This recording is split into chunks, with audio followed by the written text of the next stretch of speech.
The hearing is in the matter of CFI 43/2022 before Justice Sir Jeremy Cooke and is being held by way of video conference. Any orders or directions made after or during the course of the hearing will be issued by the registry in Dubai on the judge's instructions. The claimants are represented by Trowers and Hamlins LLP, and the lead counsel is Tom Montagu Smith QC, and the defendant is represented by KBH Limited, and the lead counsel is Mr. Richard Hill QC. Thank you very much. Yes.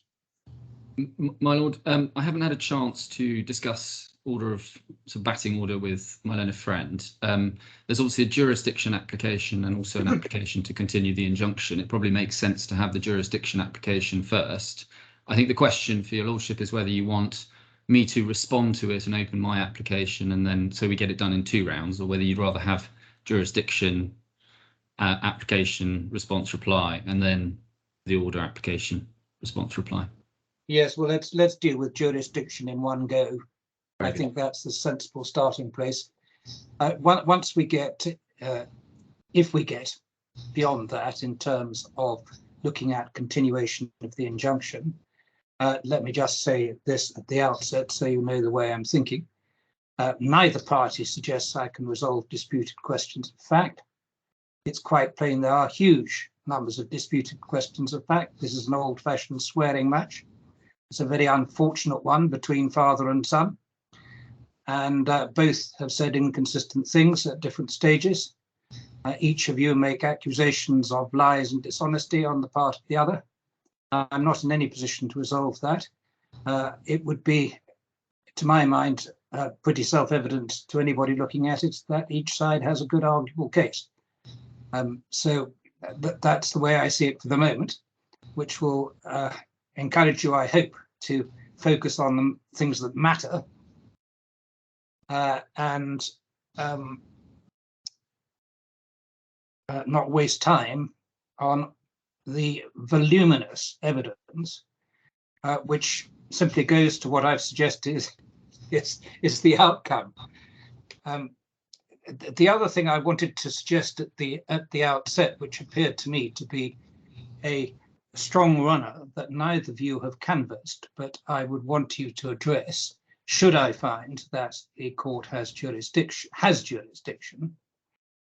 is whether an appropriate way of exercising that jurisdiction would be to do what's often done in the context of arbitrations, where there are provisions for the arbitrators to give interim measures, and therefore to make an order in this case, and this is assuming all other matters against you, Mr. Hill, and so don't assume that I've decided them, but I simply throw this out because it appears to me a strong contender for an appropriate exercise of jurisdiction, that I would continue these orders until such time as the onshore Dubai court has had the opportunity of deciding whether there should be provisional attachment orders in relation to the assets which have been identified by the defendant. So the effect of that would be that the Dubai court, the onshore Dubai court, would retain its own jurisdiction and be entitled to exercise it, and the position would be protected until it does. It seems to me that if there is a power in this court to do that, that is the one which is of most assistance to the onshore court, and therefore would be an appropriate way to exercise the jurisdiction. I say, I reached no concluded decision on anything, but I throw that out as a possibility. The last point is one which is blindingly obvious to all the lawyers concerned, which is that this is a case that plainly ought to be settled by the parties themselves. But I say that if any of the clients are listening, they should know that really is the sensible solution. I think they probably both recognise it, but as is usual, they jockey for position in the hope they're going to gain some advantage. If what I am thinking of doing turns out to be what I actually do, then all that will happen will be there a whole lot of further lawyers' costs as people go off to the Dubai court and argue about things further there, both of procedure and of substance. I hope that's helpful and doesn't foreclose any issues, but nonetheless helps you to see where I think you should be concentrating. That's very helpful. With all that in mind, and I'll obviously come back to some of those points, can I get going straight into the jurisdiction point? Yes. And starting with the first, if you like, pure jurisdiction point, which is, if you like, the Latif point. And the question is whether the DIFC court has jurisdiction to grant injunctive relief in aid of non-DIFC proceedings where there's no judgment to enforce and the defendant doesn't otherwise come within the gateways of Article 5 of the JAL. And if I could very briefly go through the sources of law, I'll take it very quickly because you're obviously very familiar and you're in Nest Investments, for example, so you're familiar. But starting with the JAL, which on case lines is at P31 to 37, we're concerned with Article 5.1, which has the jurisdictional gateways, such as one of the parties being a DIFC establishment, or where you have performance of a contract or claims related to incidents or transactions performed within the DIFC. Those are the standard gateway provisions. Yes. And then you then have little e, which is the provision that we're concerned with. And the question in this case is whether this claim can be brought within 5.1e. And you're obviously familiar with the shape of the debate from the Nest Investments case. Yeah. Just while we are in the JAL, if I could also just mention Article 7 of the JAL. This is, which is at page 4, at P34 in case lines. This deals with execution and provides the jurisdiction in relation to that. And I'll come back to this, but to remind ourselves of a scheme while we're here, subparagraph 1 provides that the DIFC court execution judge with jurisdiction to execute judgments of the DIFC courts and arbitral awards ratified by the DIFC courts. Subparagraph 2 deals with execution outside the DIFC of judgments of the DIFC courts and arbitral awards ratified by the DIFC courts and the conditions to be met. And then subsections 3 to 5 deal with execution as between the DIFC courts and the Dubai courts. Yeah. And under 3, there's an additional set of hurdles where a DIFC court or arbitral award is ratified by the DIFC court is to be executed through the Dubai courts. And then subsection 4 deals with execution in the DIFC of judgments, decisions and orders rendered by the Dubai courts. And I'll come back to this under my second jurisdiction point. But the point to note at this stage is that execution by the DIFC courts of Dubai court orders is something that happens where the subject matter of the execution is in the DIFC. That's the opening words. Yeah. And then subsection 5 gives additional criteria to be met when executing a Dubai court judgment in the DIFC. And again, that's something that applies where the subject matter of the execution is situated in the DIFC. And then subsection 6, which is more at large, deals with the execution within the DIFC of judgments and ratified arbitral awards rendered by the courts other than the Dubai courts outside the DIFC. And that has no, quite an important point when it comes to the DMB case, the Court of Appeal's decision there, that has no restrictive wording limiting the situation to where the subject matter of the execution is in the DIFC. And that became a relevant point for foreign non-Dubai court judgments. Yeah. Now, so that's the JAL.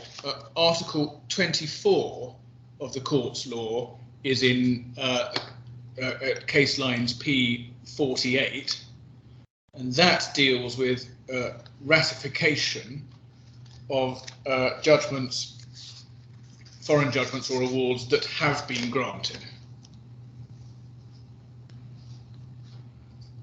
So those are the core relevant provisions, and I'll come back to a little later to other sections of a court law that Malone and Friend relies on.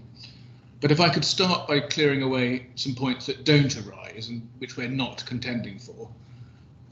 First, it's settled law that the DIFC can hear claims for the recognition and enforcement of foreign judgments. That is where there is an existing judgment. And this jurisdiction arises pursuant to Article 24 of the court's law, which I've shown you. Yeah. And that, as the DMB case has determined, when you read Article 24, together with Articles 7.4 to 7.6 of the JAL, it's settled law that the DIFC can hear claims for recognition and enforcement of foreign judgments. And you'll be familiar with the DNB case. That was a case where the claimant sought ratification of an English judgment and enforcement. None of the jurisdictional gateways under 5.1a to d were met. And the court below had held that the English judgment could be ratified by the DIFC court, but that Article 7 did not permit the DIFC court to refer the matter on to the Dubai court for execution. So that was a nuance at first instance. But what the Court of Appeal held was that the DIFC court did have power to ratify the judgment of any recognised foreign court, and this followed from Article 24 of the court's law, which I just showed you, and it also followed from Article 7.4 to 7.6. And especially, this is a significant point, it followed from Article 7.6, which doesn't tie the subject matter of the execution to the DIFC. Yes, despite the fact that Article 24 didn't expressly refer to Article 7.6. Yes, it must mean that. That's right. They sort of put them together, as it were. Yeah. And so, as a result, the Court of Appeal has held you don't need to come within any of the A to D gateways of Article 5, provided you have a judgment in your hands. And then what the Court of Appeal also held is that upon ratification, the judgment became a local judgment of the DIFC court. And just for your note, I don't need to turn up the authority because we're all familiar with it, but that's at paragraph 106 and 117 of a judgment. And that's a similar point to one that was made in the Bokimar case. And what it means is that when a foreign judgment comes into the DIFC court, it's ratified, and the claimant's then armed with a judgment of the DIFC court. And it can take that DIFC court judgment and do what it likes with it, in accordance with our JAL Article 7.2. Yeah, and go off to onshore Dubai and enforce it there. Yeah. Exactly. Exactly. That's the classic case. And so the Court of Appeal held also that the judgment to be ratified under Article 24 and 7.6 doesn't depend. You don't need presence of assets in the jurisdiction. That might, the Court of Appeal held, and this is potentially a relevant point, that might be a point for consideration by the court when it comes to execution. That's a point made at paragraphs 125 and 127 of the judgment. But as a matter of jurisdiction, you don't need assets in the jurisdiction when you have a foreign judgment in your hands. And that's where the at-large wording of 7.6 comes in. And in my submission, that's something that the Court of Appeal couldn't quite have said if you've been looking at 7.4 and 7.5 and in onshore Dubai. And for these purposes, there's nothing wrong with bringing your foreign judgment, say your English judgment, to the DIFC with a view to using it as a convict jurisdiction to get assets in Dubai. And that's the point you've just made to me. And that's at paragraph 129 of the judgment. Now, we don't take issue with any of that. That's all settled. But that all depends on actually having a judgment of the foreign court. And at that point, Article 24 and 7.6 are engaged. And we don't dispute that you don't need, when you have a foreign judgment, we don't dispute that you don't have to get through the Article 5A, 1, A to D gateways.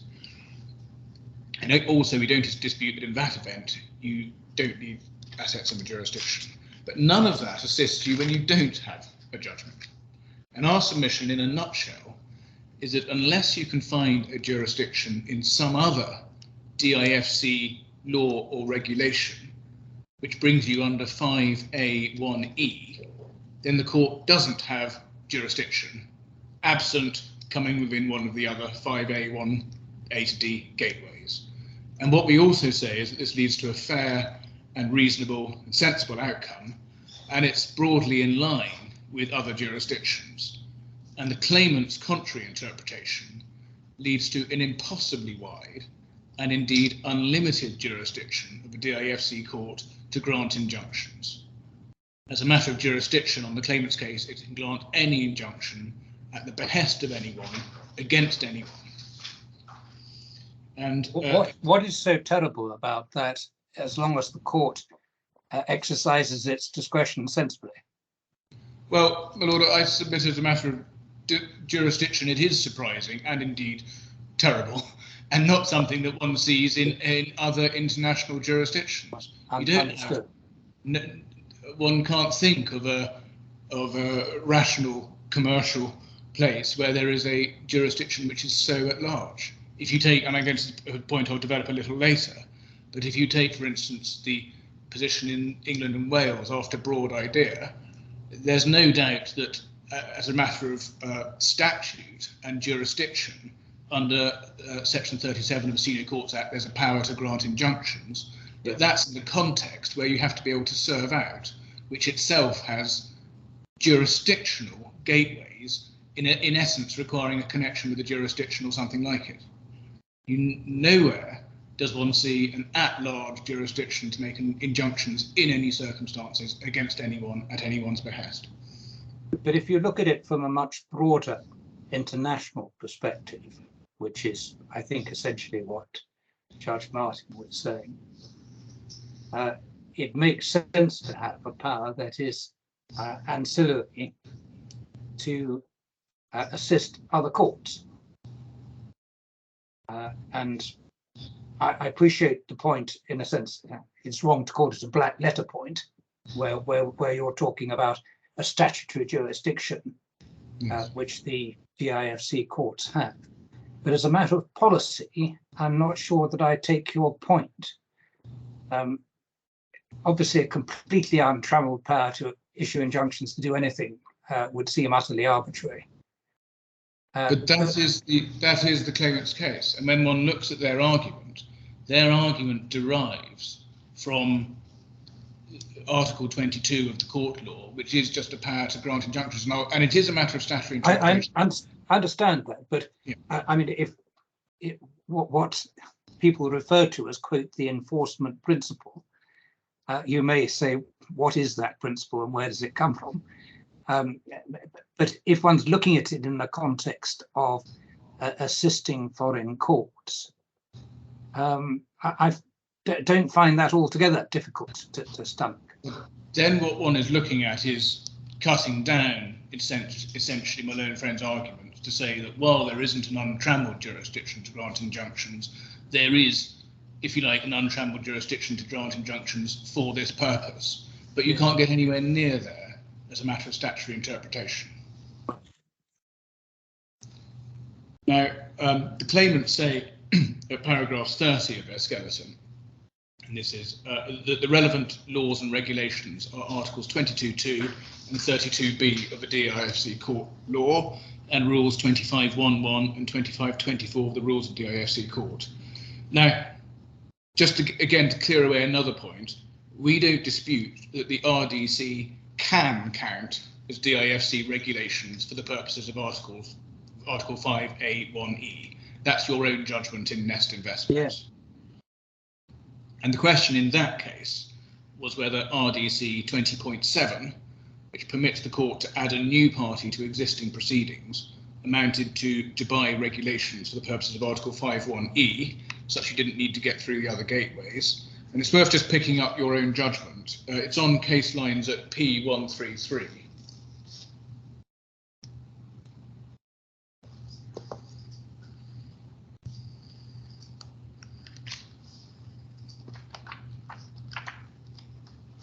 Which paragraph? I'm going to pick it up at paragraph 39,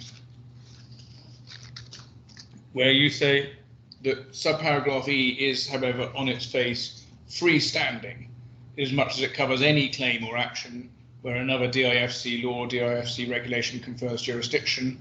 The words over which the courts have jurisdiction in accordance with DIFC laws and DIFC regulations require the relevant law or regulation to have the effect of creating jurisdiction, which must always be a question of construction in the light of the particular provision of the law or regulation in question, when seen in the context of a statute or regulation as a whole, and the purpose which lies behind the provision and the statute. And we endorse that approach. And when you analyse that provision of the RDC, we can see the main planks of your reasoning at paragraph 48. And you held that the critical point was that if this provision did not confer jurisdiction, its contribution was very limited, because in essence a person could only be joined if he could already be litigated against in any event. Yeah. And then you went on at paragraphs 53 and 54 to explain that there are obviously sound public policy reasons why the court should have this power, rather than there being a multiplicity of proceedings in various jurisdictions. Now, our submissions on this application are consistent with that approach, and we suggest that when you look at the provisions relied on by my learned friend, one is bound to reach the opposite conclusion to the one you reached in Nest Investments in relation to this particular set of provisions. None of them are apt to confer jurisdiction on the court if the JAL gateways are not met. And if my learned friend were right, the jurisdiction would be alarmingly wide and would largely undermine having the jurisdictional gateways and limitations that are in JAL Article 5.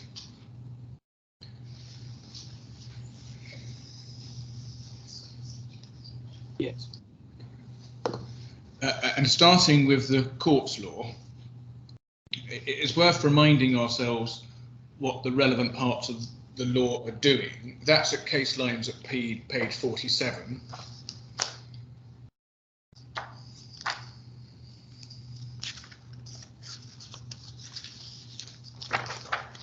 Starting with Article 19 on page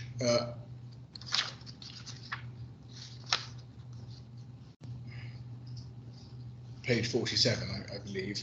Yeah. Article 19 deals with jurisdiction. It says jurisdiction, that's what it deals with. And at 19.1, this provision is effectively repeating the jurisdictional gateways in Article 5 of the JAL and confirming the court has jurisdiction to hear cases falling within those gateways. Article 20 then deals with the making of orders generally, and it gives the court the power to make any orders in matters over which it has jurisdiction. You can see that at subsection 1, and that's quite important. So this is the important general provision early in the section that the court of first instance has the power in matters over which it has jurisdiction to make any orders, including interlocutory orders. So there's no suggestion at this stage that the court it's being suggested the court can make orders on matters that don't fall within its jurisdiction.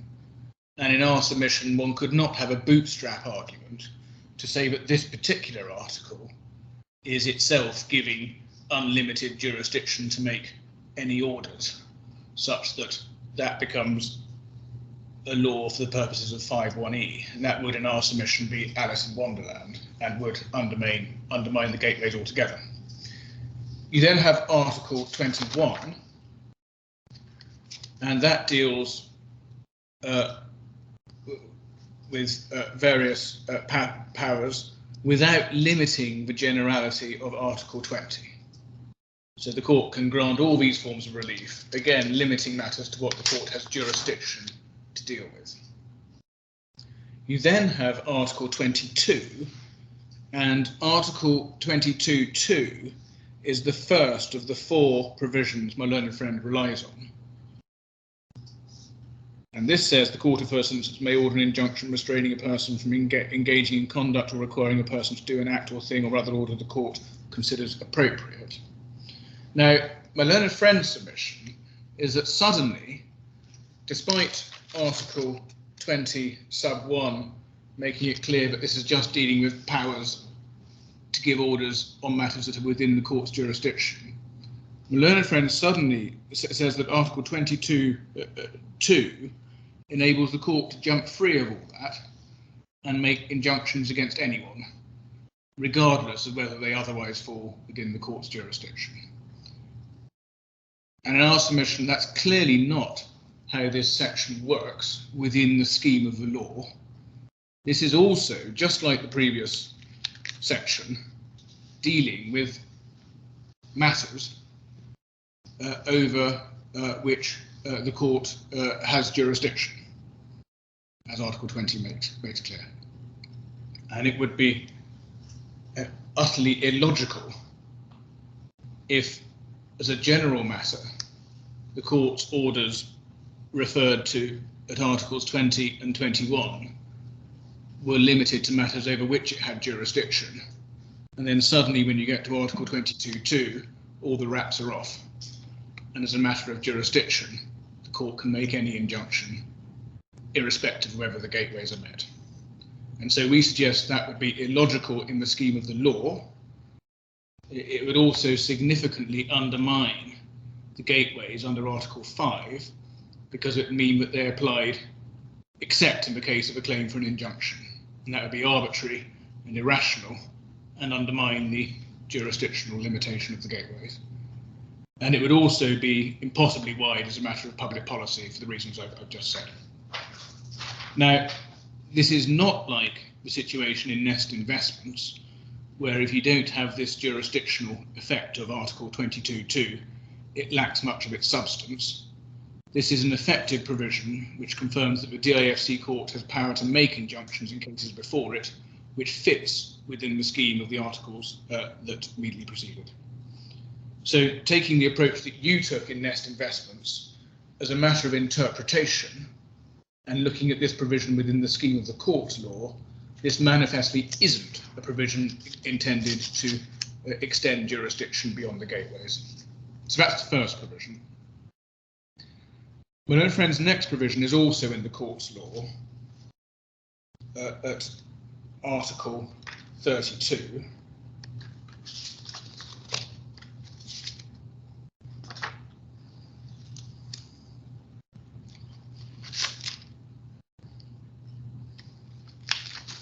And this is on case lines at page 53.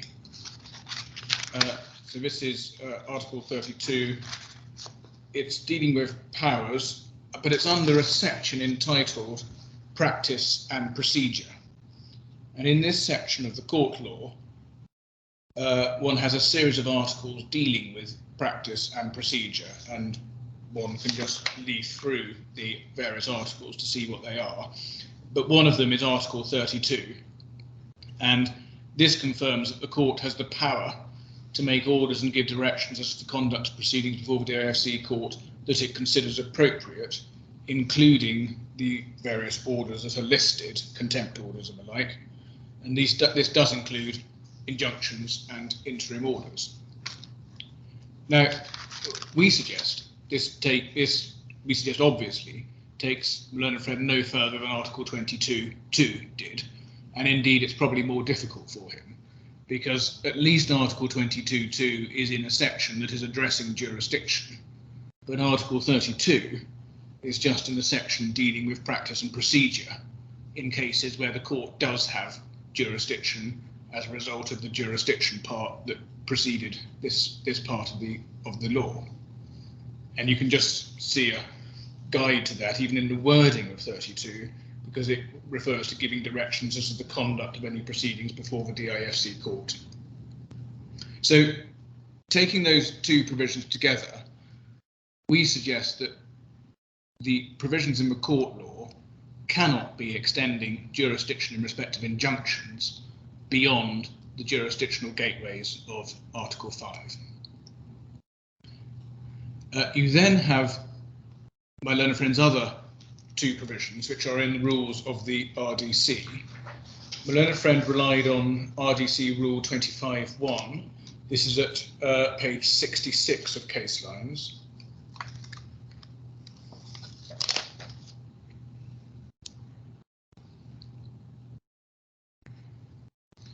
And this is in, this deals with the general power to grant interim remedies. And you can see that at Rule 25.1, the court may grant the following interim remedies. And this does include an interim injunction at subparagraph 1, and it includes a freezing order at subparagraph 6. And this is another provision, which is just a general power to give the interim remedies that we have listed there. And so I submit, as I'm sure you've anticipated, that the same point arises as arises in relation to Article 22 of the Courts Law. It would be impossible to read Part 25(1) as extending the court's jurisdiction so as to confer a general power to grant interim injunctions without jurisdictional limit and irrespective of whether the gateways are met. And we do say it would undermine the gateways to have an exception for injunctions. And why should the gateways be complied with for other types of relief, but not for injunctions?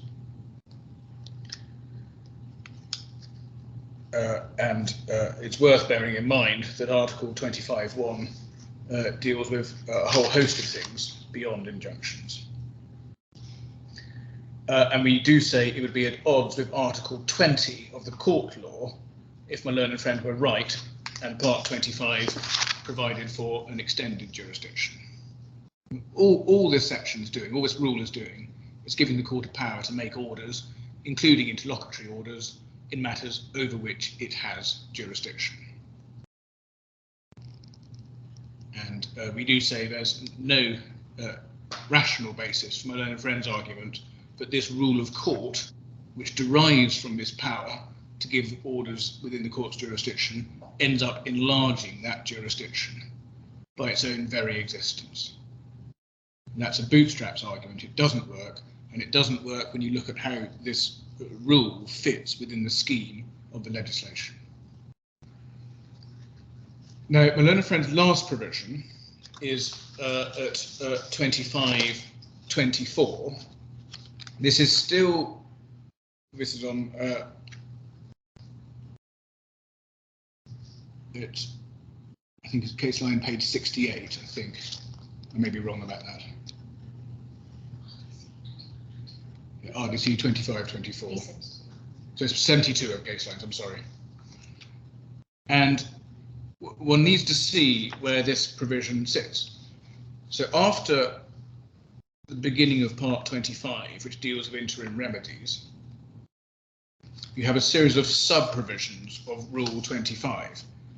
And these sub-provisions generally deal with how applications are to be made. So it's dealing with how. They're procedural matters.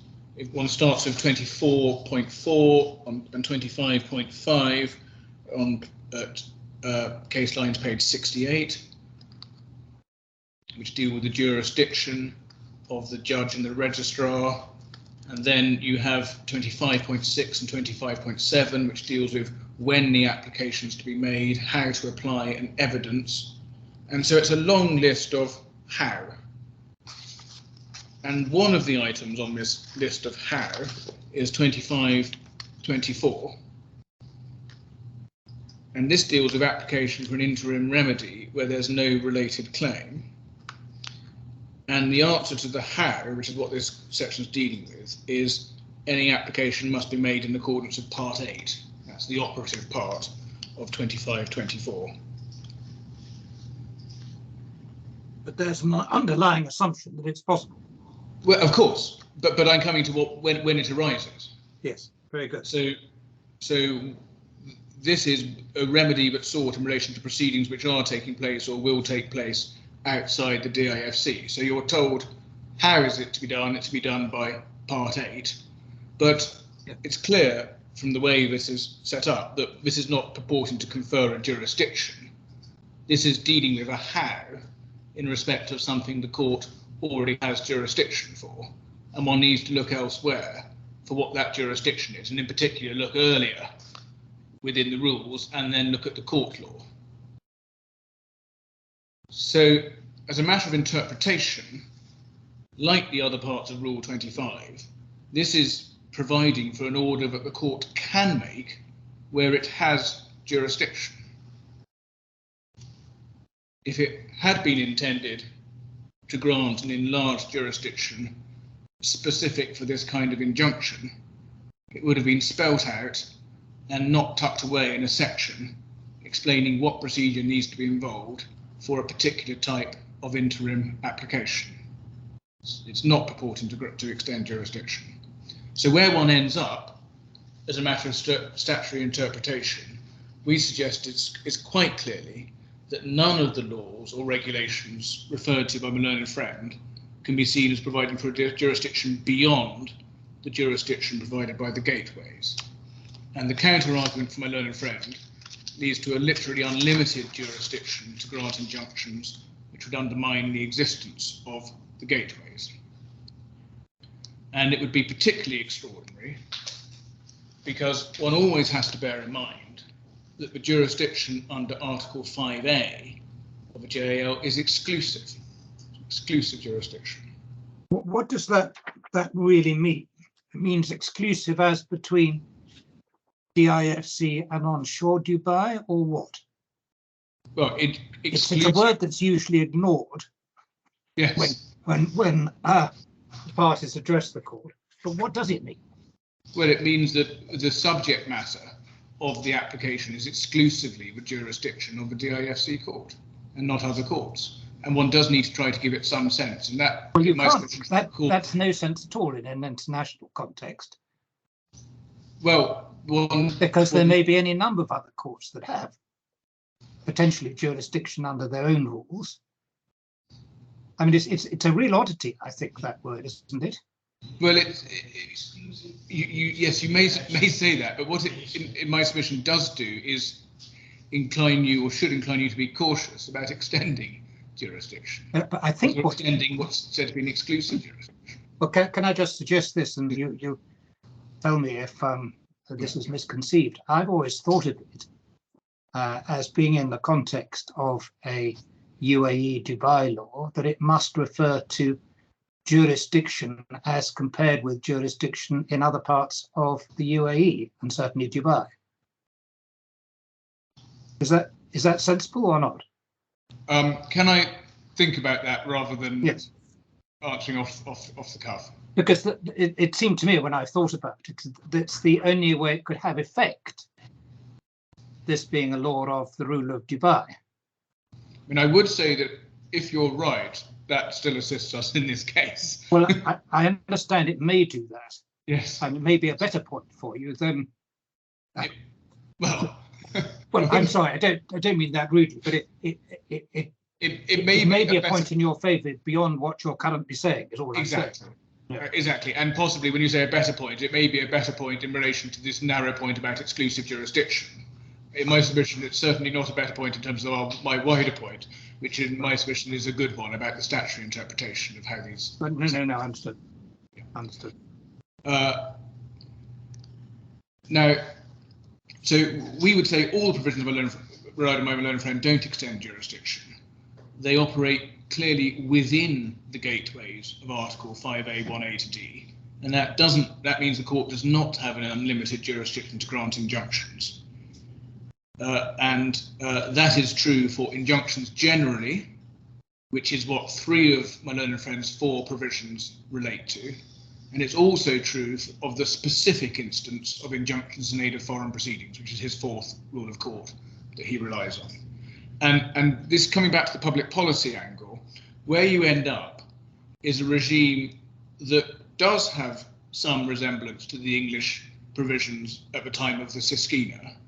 But more than that, it is also broadly in kilter with the current other international jurisdictions, including England and Wales, and including in relation to the enforcement of foreign judgments. So to take the UK, for example, the position is no longer governed by the Siskina, but that is because Section 37 of the Senior Courts Act provides for this statutory jurisdiction. But there is still a jurisdictional requirement for service. And the court doesn't have an unlimited power to grant injunctions, even after broad idea. There must still be a person properly served. And of course, it's necessary to get through gateways as a matter of English and Welsh jurisdiction in order to serve out of a jurisdiction. So there's no risk, even in the context of assistance of foreign proceedings, there's no risk of an unlimited jurisdictional ambit for injunctions. And my learned friend refers to broad idea, But the critical point in broad idea is that the court has the jurisdiction to make injunctions in accordance with the enforcement principle, which Lord Legate has developed. But in cases, and this is spelt out in terms in the judgment, and I can give you the reference, I'm afraid I don't have it at my fingertips, I'll give you the paragraph, in cases where it has personal jurisdiction. Yeah. That's what Lord Legate says. And that's yes, why. But even that's quite arbitrary, isn't it, in a sense? That, you know, someone turning up in the, you know, it's one of the classic things, isn't it? A visitor to the jurisdiction can be served. No other connection. Every jurisdiction has facets like that. In this jurisdiction, the claimant can have jurisdiction by virtue of the fact he's a claimant. That's unusual. Yes. But the fact that there are features and quirks of individual jurisdictions is not a reason to grant unlimited jurisdiction, because no functioning or properly functioning system of law has an unlimited jurisdiction to grant injunctions as a matter of jurisdiction. Yes. However, I say that I probably should be careful making that submission, because I haven't done a survey of all the sophisticated systems of law. But certainly, as a matter of common law jurisdictions, there aren't any. And one also, just thinking of broad idea, one has to remember that in the actual event of broad idea, one of the appeals failed. The appeal that failed, Dr. Cho, was because he was outside the jurisdiction, couldn't be served. Yes. There's a. I throw this out without having thought about it, Mr. Hill, but the basis of English jurisdiction that required service in the first place was really so the court could enforce everything, wasn't it? I mean, it was, if you look at the underlying reason for service, you have to serve someone in the jurisdiction, one, so they can turn up, so they know what's going on, but secondly, for enforcement purposes, isn't it? Well, I'm not sure I would accept it, because what one ends up with, and if you look at the various jurisdictional gateways, is actually a series of gateways that are often about connection. Yes. Yes. So if one was just looking at enforcement, I'm not sure the gateways would have all developed in the way that they have. In the DIFC, I follow. No, sorry, I'm talking about in England and Wales. Oh, sorry, do you mean in the DIFC? Sorry, no, we're at cost purposes, but I'm so sorry. Take both. Take both. But yes, one is looking at connection. That's how these gateways have developed, both in England and in the DIFC. And I'm not saying the gateways are the same, but they all involve a degree of connection, and that gives you a jurisdictional limit. And it may be quirks to the jurisdictional limit, and some are more surprising than others, but there is still a jurisdictional limit based on connection. Yeah. And what my learned friend is asking is that there is no jurisdictional limit. He hasn't spelled out in his claim whether he's really going to, in his argument, whether he's going to cut himself back and say, well, the jurisdictional limit only applies when you're assisting foreign proceedings, or whether he's saying it's all injunctions. 3 of the 4 provisions he relies on relate to all injunctions. And it is important to keep in mind that in this jurisdiction, once you deal with this jurisdiction point, that is the threshold and that is it. There is no separate jurisdictional limit based on service in this jurisdiction. The gateways are it. And if you're extending the gateways, that's quite a significant thing, and you mustn't be undermining them. And you certainly mustn't be undermining them in an arbitrary way, which you would be for injunctions. Now, my learned friend suggests paragraph 32 of his skeleton that section 37 of the Senior Courts Act is materially identical to Rule 2524. Now, in our submission, that's a bad point. First, it isn't. They're different in their terms. One is expressly providing for a jurisdiction, and one is saying how things are to be done. Secondly, they exist in different contexts, and if anything, to the extent there is a similarity or analogy, it reinforces my point. Section 37 is a statute which gives the court a power in circumstances where there are separate limits to the court's territorial jurisdiction based on service. This provision, at 2524, is not purporting to grant a power at all. it's referring to an existing power where there are, again, existing jurisdictional limits to that power. And in the case of this rule, those limits are enshrined by statute and primarily involve the JAL at Article 5, as well as the Court's law at Articles 19 and 20. And so all of that makes clear that this is, in fact, rather like Section 37, a power to grant injunctions where the court has jurisdiction. Now, well, two more matters to cover. First is the Akhmedova case. I will try and take this quite quickly. This is on case lines at D66. It's a Court of Appeal case. It's a case where there was an English judgment which was being enforced and made the subject of freezing orders in the DIFC. One of the freezing orders was against a party which was called Straight Establishment, which was not a party to the English judgment. And if we pick it up on case lines at page 66. Bear with me, it's not doing what it... I'm sorry, I've given you D66? D66, sorry. Sorry, D66.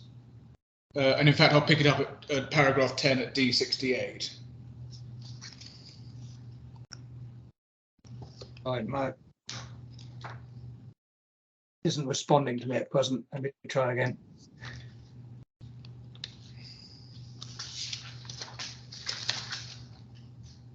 Can you give me the reference again, Mr. Hill? It's not doing what I wanted to do. Yes. It should be in P somewhere. Well, I've got a reference to D66. I'm sorry if it's a bad reference. D Delta 66. I think my learned friend's referring to the ex parte bundle. So there's a separate bundle that was for the ex parte. I don't know whether or not you're logged in, because I mean I don't think I'm logged in on something that starts with H. That's the return date bundle. So I think he's trying to take you to a document, an authority that's in the ex parte one. I'm not sure what the easiest way to deal with that is. Well, look, I don't want to take too much time on it. So can I just explain? It's a case I'm reasonably familiar with, in the sense that it was a notorious case at the time. So I have an idea of the factual background. But take me to, if you tell me where you want me to look, I'll. Oh, sure. Well, I think if it's going to be hard to find, I'll just explain the point, because it is a short point and it's not the most important of my points. Okay. I'll start with paragraph 10 of that judgment. Yeah. The court was looking at the same provisions we've been looking at, and the issue, as it was formulated by the Court of Appeal, was that on the true construction of the relevant statutory provisions, the jurisdiction of the court to enforce a foreign judgment was limited to enforcing the judgment only against the parties against whom the judgment had been made. So the fact that the Strait was outside the judgment meant the court didn't have jurisdiction. Yeah, well, in a sense, that's blindingly obvious, isn't it? Well, up to a point, because on my learned friend's case, it would have jurisdiction, because you could just say, we're going to join them in the future. We've got a good case. Please grant an injunction in aid of our future enforcement. And that's really my point, that the Court of Appeal, along with your instinct, did say no jurisdiction to make the injunction because Strait was not a party to the English judgment. But in fact, the Strait had already been joined to the English judgment, although that hadn't been reflected in the pleadings in the DIFC. So it was in fact a very strong case on my learned friend's argument for having the injunction, because you had an English judgment, you had a person who had already been joined to the English judgment, but the pleadings hadn't been reflected. And the court saying, still no, until you've got an injunction, a judgment in your hands, there's no jurisdiction. And so on my learned friend's case, the Court of Appeal would have come to a different result in Akhmedova, because you would have just said, it's easy, there is going to be a judgment, and in aid of that enforcement, please, can we have a moreover? And so we do say that Court of Appeal authority is consistent with our approach, and indeed inconsistent with the Latif approach. And that really brings me to Latif, which is my last point I need to deal with. Yes. We respectfully submit Latif is wrong. This isn't an appeal, so there's limited value in taking too much time saying where we say the judge went Well, wrong. I want you to address me as to where you say the judge went wrong at. Well, I'm going to, but if we start, it's in case lines at page 91. Thank you. So this is a claim following an arbitration where there were pending New York alter ego proceedings against a defendant who was being made the subject of a freezing order in the DIFC. And the question was whether there was the jurisdiction to make the freezing order. Yes. So you've got foreign proceedings and a situation where the gateways were not met. And picking it up on at page 95 on case lines at paragraph 21.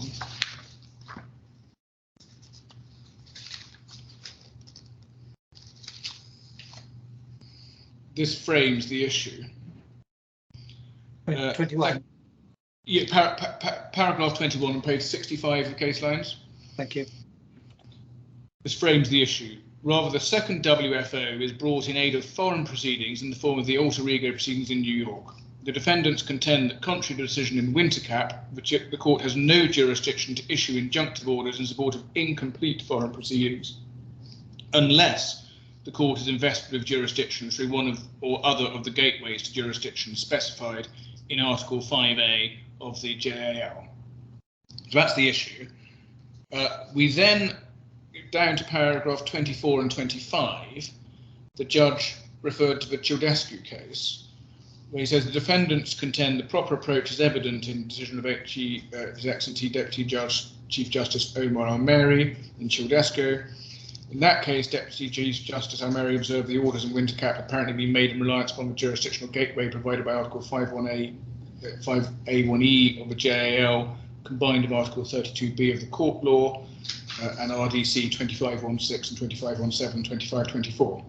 Deputy Chief Justice Al-Mary expressed the view that the provisions of the court law and the RDC, which conferred general powers upon the court with respect to the issue of injunctions and freezing orders, are not themselves a source of jurisdiction for the purposes of Article 5A1E of the JAL. Deputy Chief Justice Al-Mary distinguished reliance placed by the Court of Appeal upon RDC 20.7 as a source of jurisdiction for the purposes of Article 5A1E of the JAL in Nest Investments, on the ground that the court in that case observed the RDC 20.7 would be largely redundant if otherwise. Deputy Chief Justice Al-Mary observed the same could not be said of Article 32B of the court law and RDC Part 25. So obviously those are arguments which reasoning that we would endorse. And then the analysis starts at paragraph 98 on page 104 of case lines.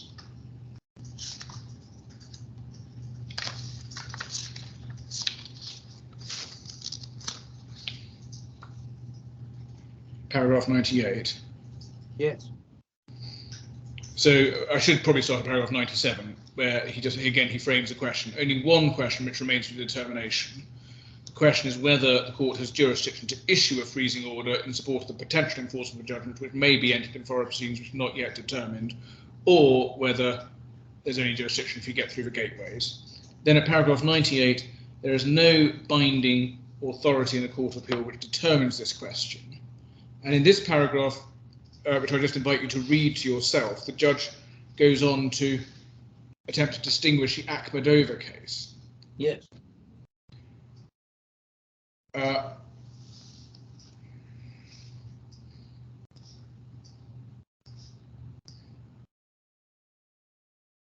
he says it's distinguishable because the freezing order in his case is made against persons who are parties to New York proceedings and who may be parties to any judgments entered in those proceedings.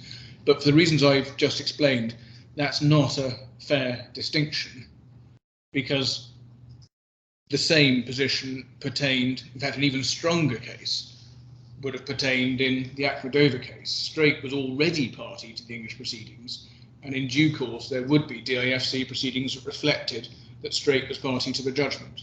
So that doesn't work. And then the meat of the reasoning is at paragraphs 105 in a passage that runs from 105 to 107.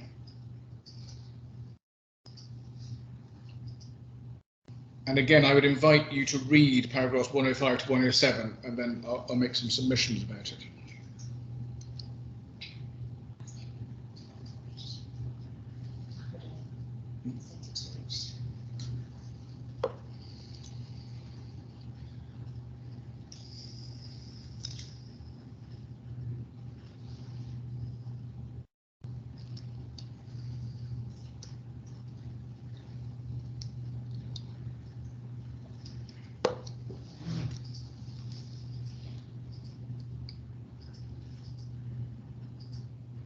Yeah. And in my submission, the judge was asking himself the wrong question. The question is whether it's not about qualifications. The question is, what are the provisions of Article 22 of the court law and the like doing? True it is that some of them don't refer to express qualifications, but for the reasons I've explained, you can see how Article 22 fits within the section. And that whole section contains, because you have Article 20 before Article 22, it proceeds from a qualification, but it's dealing with matters that the court already has jurisdiction in respect of as a result of the gateways. So it's the wrong question. And in our submission, when you ask the right question, which is what are these provisions doing, they are clearly not providing an unlimited jurisdiction in respect of injunctions. It's just saying the court can grant injunctions where it has jurisdiction, and that applies to Rule 2524 just as much as it applies to the other parts of those rules dealing with injunctions. And we would suggest that in this passage and elsewhere in the judgment, the judge rather lost focus on Article 22 generally and how it fits in the statutory scheme, and likewise how Rule 2524 fits within Part 25, which itself fits within the same statutory scheme, and he over-focused on what 25.24 is saying. But 2524 is just one of a long list of interim injunctions dealing with how the claim is to be made, and he overlooked that. And he overlooked that 2524 is not apt to be conferring jurisdiction, and that the powers from which, or the bigger rules that it's 2524 is part of and derives from, clearly are themselves not conferring jurisdiction. So the judge's conclusions are at 122 to 127, and again I'd invite you to read those. Are you going to come back to 2524 and the circumstances in which it does operate legitimately, Yes, in your view? Yes, I'll do it now, just to clear it up. I thought I had, but I'm sure I skipped too quickly. All I'm saying is that just like all the other provisions in respect of injunctions, it operates where the gateways are otherwise met. And that's not particularly narrow or surprising, because as I submitted, where you end up is rather like, certainly like the position in Mrs. Skeena, and actually not very different from where you still are in England and Wales, because all these gateways are doing is providing for a connection, just as the rules for service out, which get you personal jurisdiction, are providing for a connection. So the end result is similar. Of course, it's not the same because everyone's rules are different, but it's not abnormal to require a connection of a kind that the gateways provide, because even post broad idea, everywhere else also requires some limitation to the jurisdictional ambit. In the case of England and Wales, it's a jurisdictional limitation based on personal service. So there's nothing surprising about it. It's we end up in an analogous situation. And what would be surprising is if, in the context of any injunctions, there was an unlimited jurisdiction. And it'd be surprising in the context of this injunction just this type of injunction, just as in other types of injunction. So that's what we say as a matter of sort of public policy. But we also say, in any event, one is necessarily driven to that conclusion as a matter of statutory interpretation. Because there's no way one can read 2524 as being giving a freestanding enlarged jurisdiction in respect of this type of injunction. Now, the judge's conclusions, as I said, are at 122 to 127. If I just invite you to read 122 to 127.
I read this last night, but it's paragraph 125 that's the is the key, is it? Seems to be. The judge at 125 is effectively saying there is an unlimited power to grant injunctions. He doesn't grapple with because you've got power to enforce a foreign judgment. But yes, if I've understood his reasoning, what he's really saying is there's no doubt about the court's jurisdiction in relation to enforcement of foreign judgments once given, and therefore this is an ancillary power in relation to that, so you can do it before. Well, I'm not sure he is saying that. I think what he's saying, with respect, I think what he's saying at 125, first sentence, there are no qualifications or constraints expressed or implied from any provision of legislation relating to the jurisdiction of the court upon the breadth or exercise of the court's powers to grant injunctive relief. His reasoning is that there's contrary to my submission earlier, is that the power to grant injunctions under not only Article 32 of the Court's Law, but as it happened also Article 22, is unlimited. He doesn't grapple with why there should be that unlimited power in relation to injunctions, but not an unlimited power in respect of other claims. And but it's the next sentence that I thought was key to what he was saying. Of course, those powers must be exercised within the jurisdiction of the court, but it's common ground beyond doubt the court has jurisdiction to enforce foreign judgments. So the way I've understood him is that he is reading broad idea as saying there's an enforcement principle, and if you've got power to enforce a foreign judgment once given, you've then got interlocutory powers to do everything that's necessary to secure that end.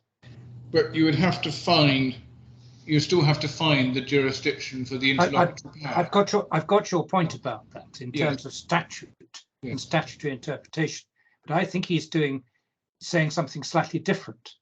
Right. I mean, I have to say, I struggle with the judgment in Latif, and so I want to be careful trying to ascribe too much to what the judge is saying. I hadn't taken him to be saying that, but if he is saying, the point works both for and against you, it seems to me. If that's what he is saying, I think he's relying upon what Lord Leggett talked about, the enforcement principle, which is once you've got a jurisdiction in relation to enforcing a judgment, you can do whatever's necessary that's ancillary to it.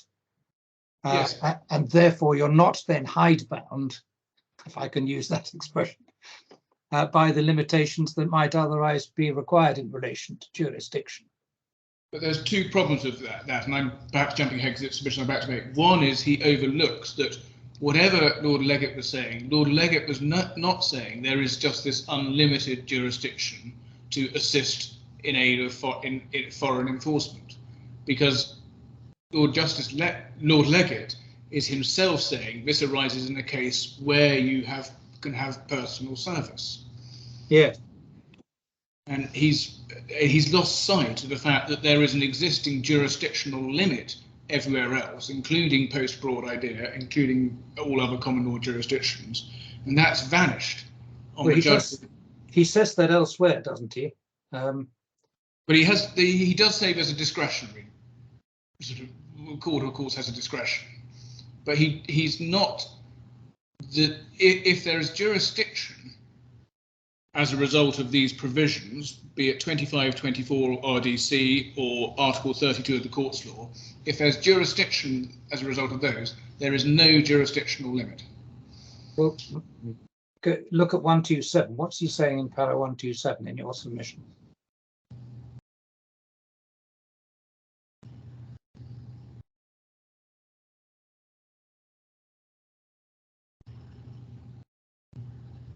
I don't know. He may be if he's saying there's a sort of implied jurisdictional limit that this jurisdiction has to be exercised in accordance with what he calls the enforcement principle. Well, that's what I think he's saying. If that's what he's saying, that is truly impossible to spell out from a statutory scheme.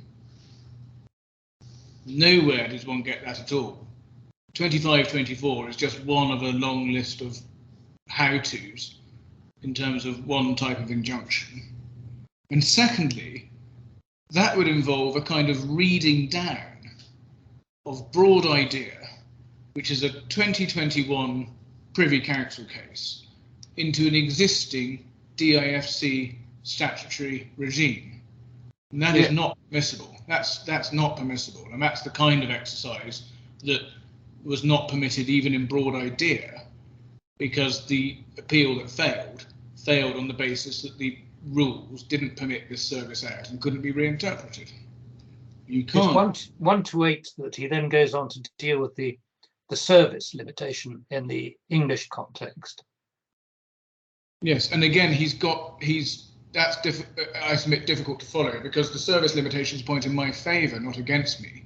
The fact that you have this jurisdictional service limit means that you can understand the wide power to grant injunctions under Section 37 as being subject to that service, that territorial limit, that need for service out. You don't have that in this jurisdiction. So in our submission, there are a number of problems with this reasoning.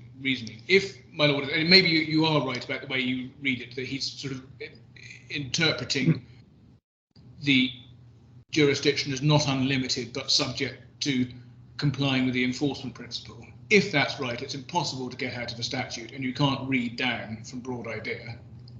Secondly, he's not at any stage fitting these relevant provisions within their statutory scheme, which make clear that they only arise where the gateways are established. And thirdly, unless, it may be this is a bad point because he is envisaging a limitation of the kind you say, but if he's not envisaging it, certainly on the face of the opening words of paragraph 125, he appears to be envisaging an unlimited jurisdiction for injunctions. And it is hard to see how you end up with anything other than an unlimited jurisdiction for injunctions, because there isn't any controlling wording relating to the enforcement principle, and because he relies on Article 32 of the Court Law, that would seem to say that all injunctions can just be granted without jurisdictional limit willy-nilly, subject to discretionary points.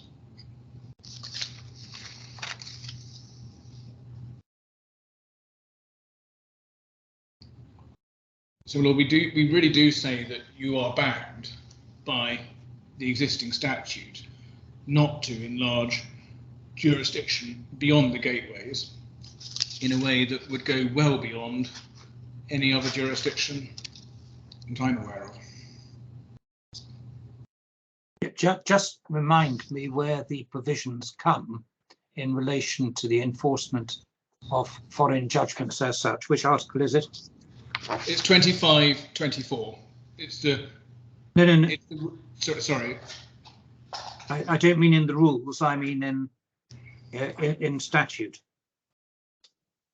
You don't have it. You just have a power to grant injunctions at Article 22.2 and Article 32 of the Court Law. No. Sorry. I'm talking about ratification of a foreign judgment. That's Article 7 of the JAL. Article 7. And Article 24 of the Court Law. And Article 24 of the Court Law, yes.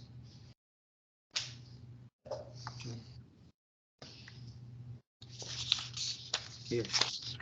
As you say, you take no issue about that. The question that I see it, and I think this is what the judge is saying, is that he sees the enforcement principle as a subsidiary part of that power. And I think that's the point I need you to grapple with, if I've understood the judge's reasoning correctly, which I may not. Well, I think the answer to that is one would need a statutory basis, right, to you can't imply it. You can't imply a statutory basis, no.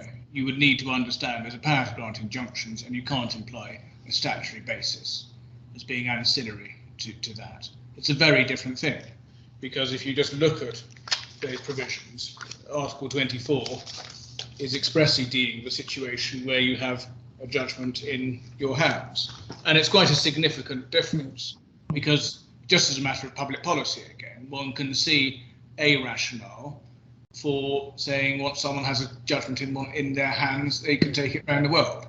That's very different from saying we think we've got a case against someone and we can go around the world and get injunctions without jurisdictional ambit.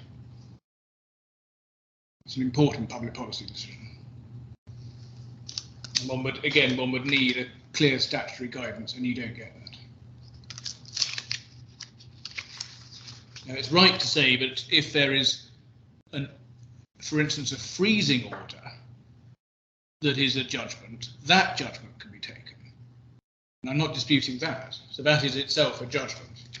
And that's a 24-1, that's covered in the court law. Now, that's my first, if you like, the main jurisdictional point. The second jurisdictional point is a much shorter point, I'm glad to say. And this arises if you're against me in relation to the first submission. And this is the point that the reasoning in Latif seems to be that the freezing order is in aid of foreign proceedings to give effect to the enforcement principle.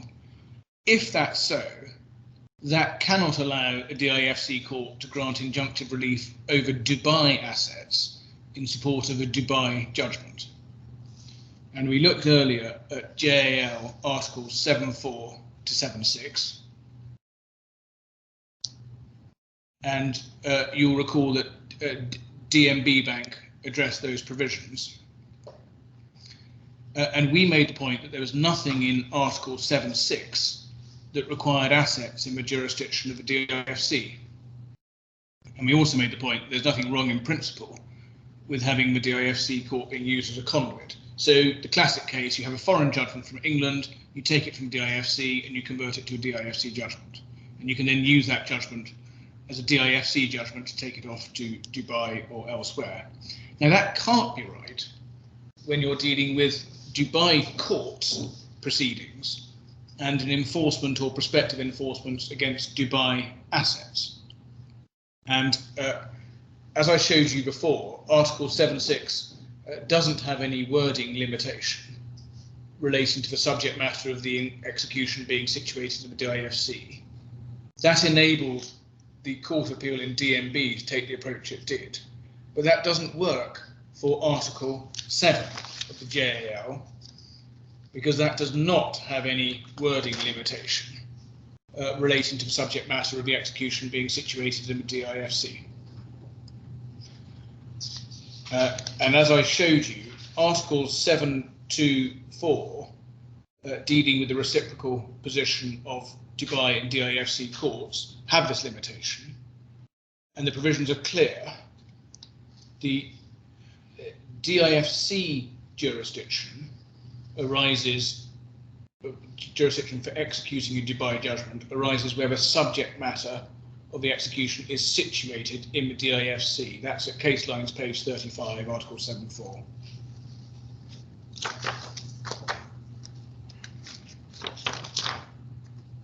Can we just look at that again? Can I just look at that again to Yes, of remind course. It's case line page 35.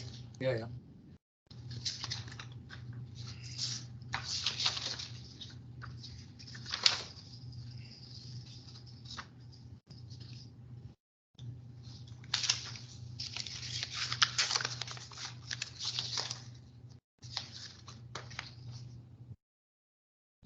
So this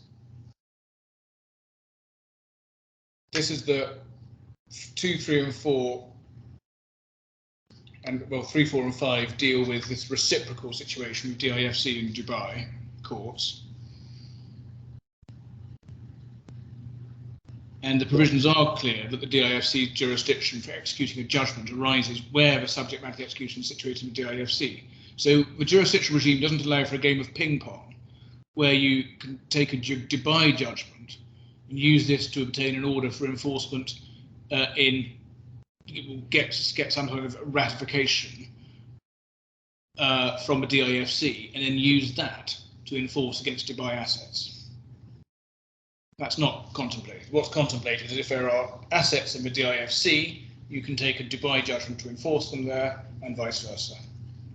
Yes, so that's plainly what's envisaged by the provisions.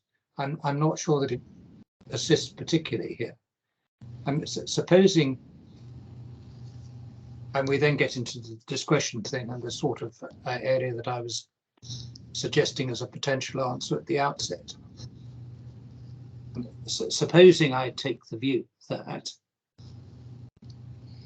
although provisional attachment is perfectly possible in onshore Dubai, there are difficulties about doing it with sufficient urgency and with sufficient effect where you don't know enough about the assets. It seems to me that there's nothing, if I've got the jurisdiction in the first place, to stop me doing all that I can to assist the onshore Dubai court by giving interim injunctions until such time as they can grapple with the issues themselves. I say that's the sort of thing that happens regularly in the context of arbitrations where the arbitrators haven't yet been appointed and can't make their own rulings and so on and so forth. You're probably familiar with all of that. Yes. Yeah, in our submission, that's not what is contemplated by the scheme. The scheme is contemplating, if you like, a division between Dubai. Yes. I don't think there's any question that's envisaged by this. The question is whether I can do it. Yes, I take my Lord's point. We say, obviously, you say you can't for the reason of my first submission, but we also say there is a separate point. You're fortified, and we suggest it is a separate point by the fact that if one's dealing with Dubai, you know that they have their own. You know that the statute expects enforcement to be left to the Dubai courts. Yeah. Yeah. And now that may arise, as the point I was about to make, you may see that as a matter of jurisdiction or as a matter of a discretion that you would invariably exercise in one way. I've got that. And we do suggest that what's contemplated as a matter of enforcement is one should read across to the pre-enforcement stage. Yep. And of course, it is worth bearing in mind, if I'm wrong on both my submissions, what the consequence is. There's going to be open season for all Dubai cases. When anyone thinks they have a good arguable case and they can drum up something on risk of dissipation, to come over and get freezing orders in the DIFC. Yes. And that's not in our submission what's contemplated by this scheme in Article 7. One would see a grotesque expansion of injunctions coming into this court in support of Dubai proceedings.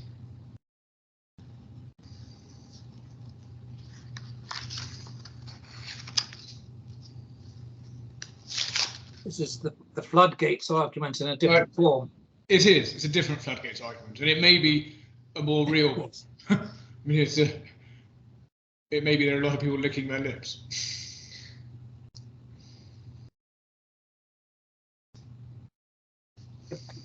Apart from the DIFC courts being flooded out and unable to deal with the volume,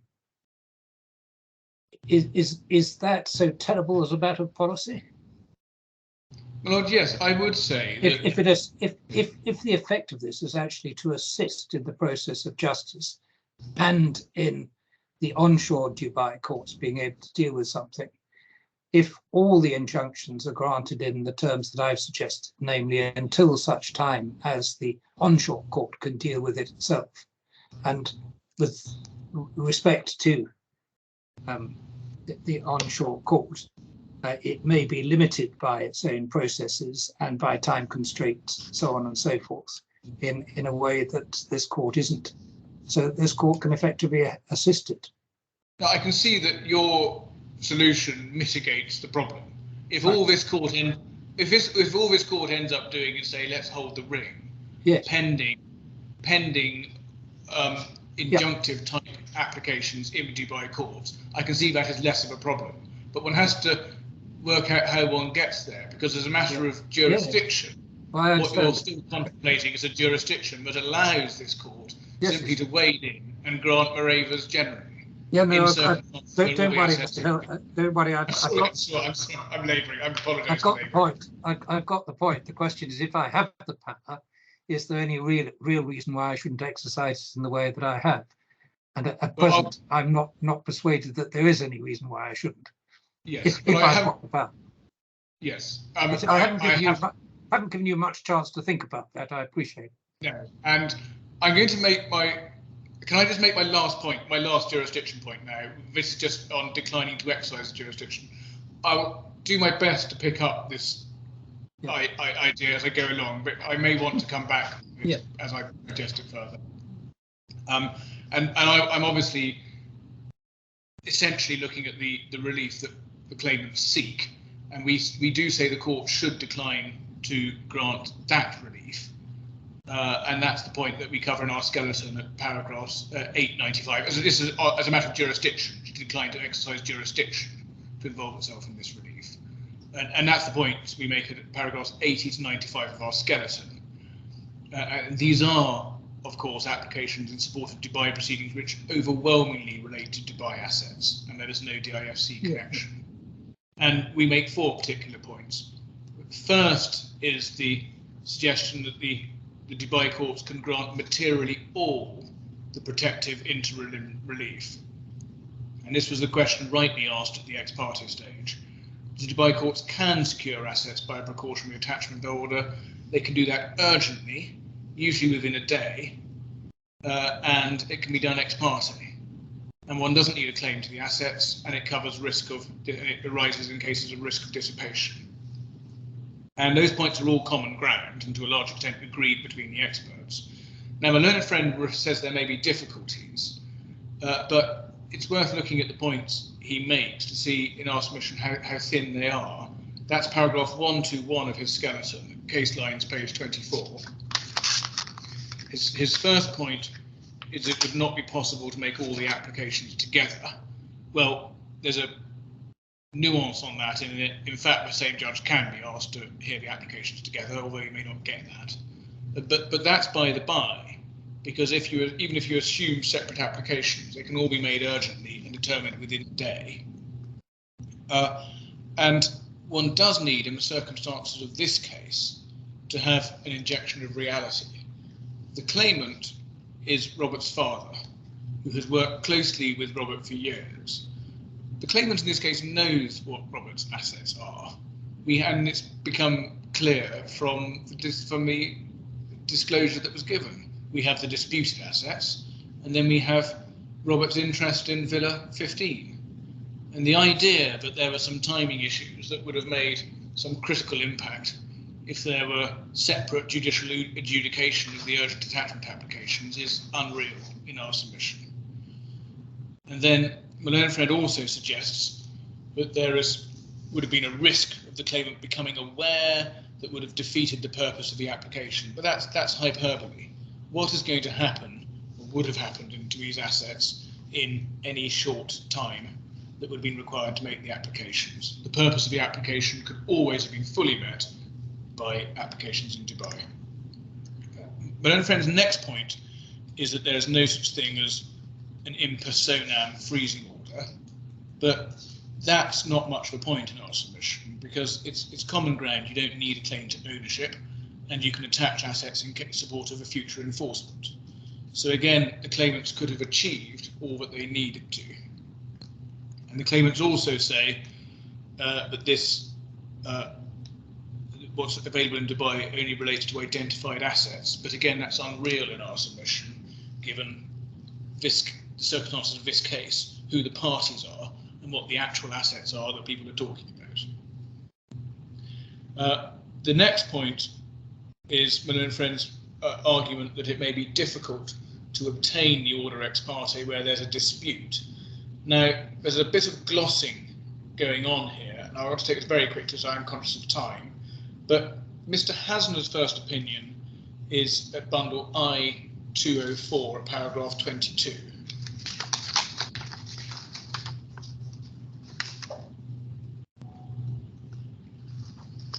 Now, at paragraph 22, he picked up on what my learned friend had said at the ex parte hearing.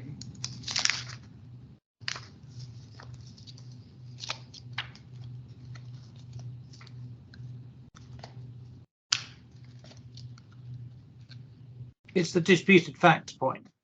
Yes, exactly. And so my learned friend said, likely the case, the same sort of relief is difficult or possible to obtain where there is a dispute. Once you have an acknowledged debt or court judgment, then one may be able to get an attachment order. Now, that proposition was incorrect. It gave the impression that wherever there was a dispute and you didn't have a judgment in your hands, relief was difficult to obtain. Mr. Hasner rightly disagrees with this at 24, and it's not in fact what is pursued in the experts from the claimant. He goes on to say, paragraph 37, there must still be a prima facie case. You then have Mr. Hashimi and his evidence, and if I can just find a reference to that. It's paragraph 5.6, J13. I printed these off because I thought they were deserving of it. In fact, I printed off quite a lot of the affidavit evidence and so on, which was not deserving of it. I'm grateful. Let me just find the reference. Yes, it's page it's J90. You know, page 15 of his report, 711. Okay, yeah. The upshot is at the bottom page. When the magistrate of a summary justice faced with an ex parte application, it must be satisfied that the application is supported by substantial evidence, which in my experience means the claim is more likely to succeed than not. So there's not, in fact, a great deal of difference between the experts. The fact that there's a dispute is not a bar. You don't need a judgment in your hands or anything like that. And so we do suggest that the gloss in Malone and Friend's skeleton needs to be treated with a bit of care, and the difference in the merits threshold, if there is one, is not something which lead this court to think it's appropriate to assert jurisdiction to grant relief that the Dubai courts can grant if they think it appropriate on the merits of the case. And then we would also submit that even if you assume there is some difference in the merits threshold, that of itself doesn't justify the DIFC court wading in. The Dubai court have their own way of protecting the claimant pre-enforcement in respect of Dubai assets in Dubai proceedings. And we would submit it's not for this court to grant relief on the basis that there's a slightly different merits test. And the upshot is there is an available remedy in Dubai in a suitable case. And then, so that's the first point. Second point on discretion is that obviously any order from this court depends on the determination from this court provisionally of what the merits of the case are, good arguable case and the like. Now, as I explained in my skeleton, there's a different factual case being advanced in the Dubai courts from the one advanced in this court. In this court, the claim is said to relate to a consensual arrangement whereby the defendant was lawfully registered as owner of properties, particularly the Palm Villa and the Bentley we're talking about, but under an arrangement where the first claimant retained beneficial ownership. Now, that's not what they're saying in Dubai. In Dubai, they're saying the defendant seized the properties and unlawfully registered himself as owner. And I give those reference to paragraph 37 of my skeleton. I'm not going to go to them. But the consequence is that the court can't proceed on the basis that the claimants have a good arguable case in Dubai. Their case there is premised on something that on their evidence here is untrue.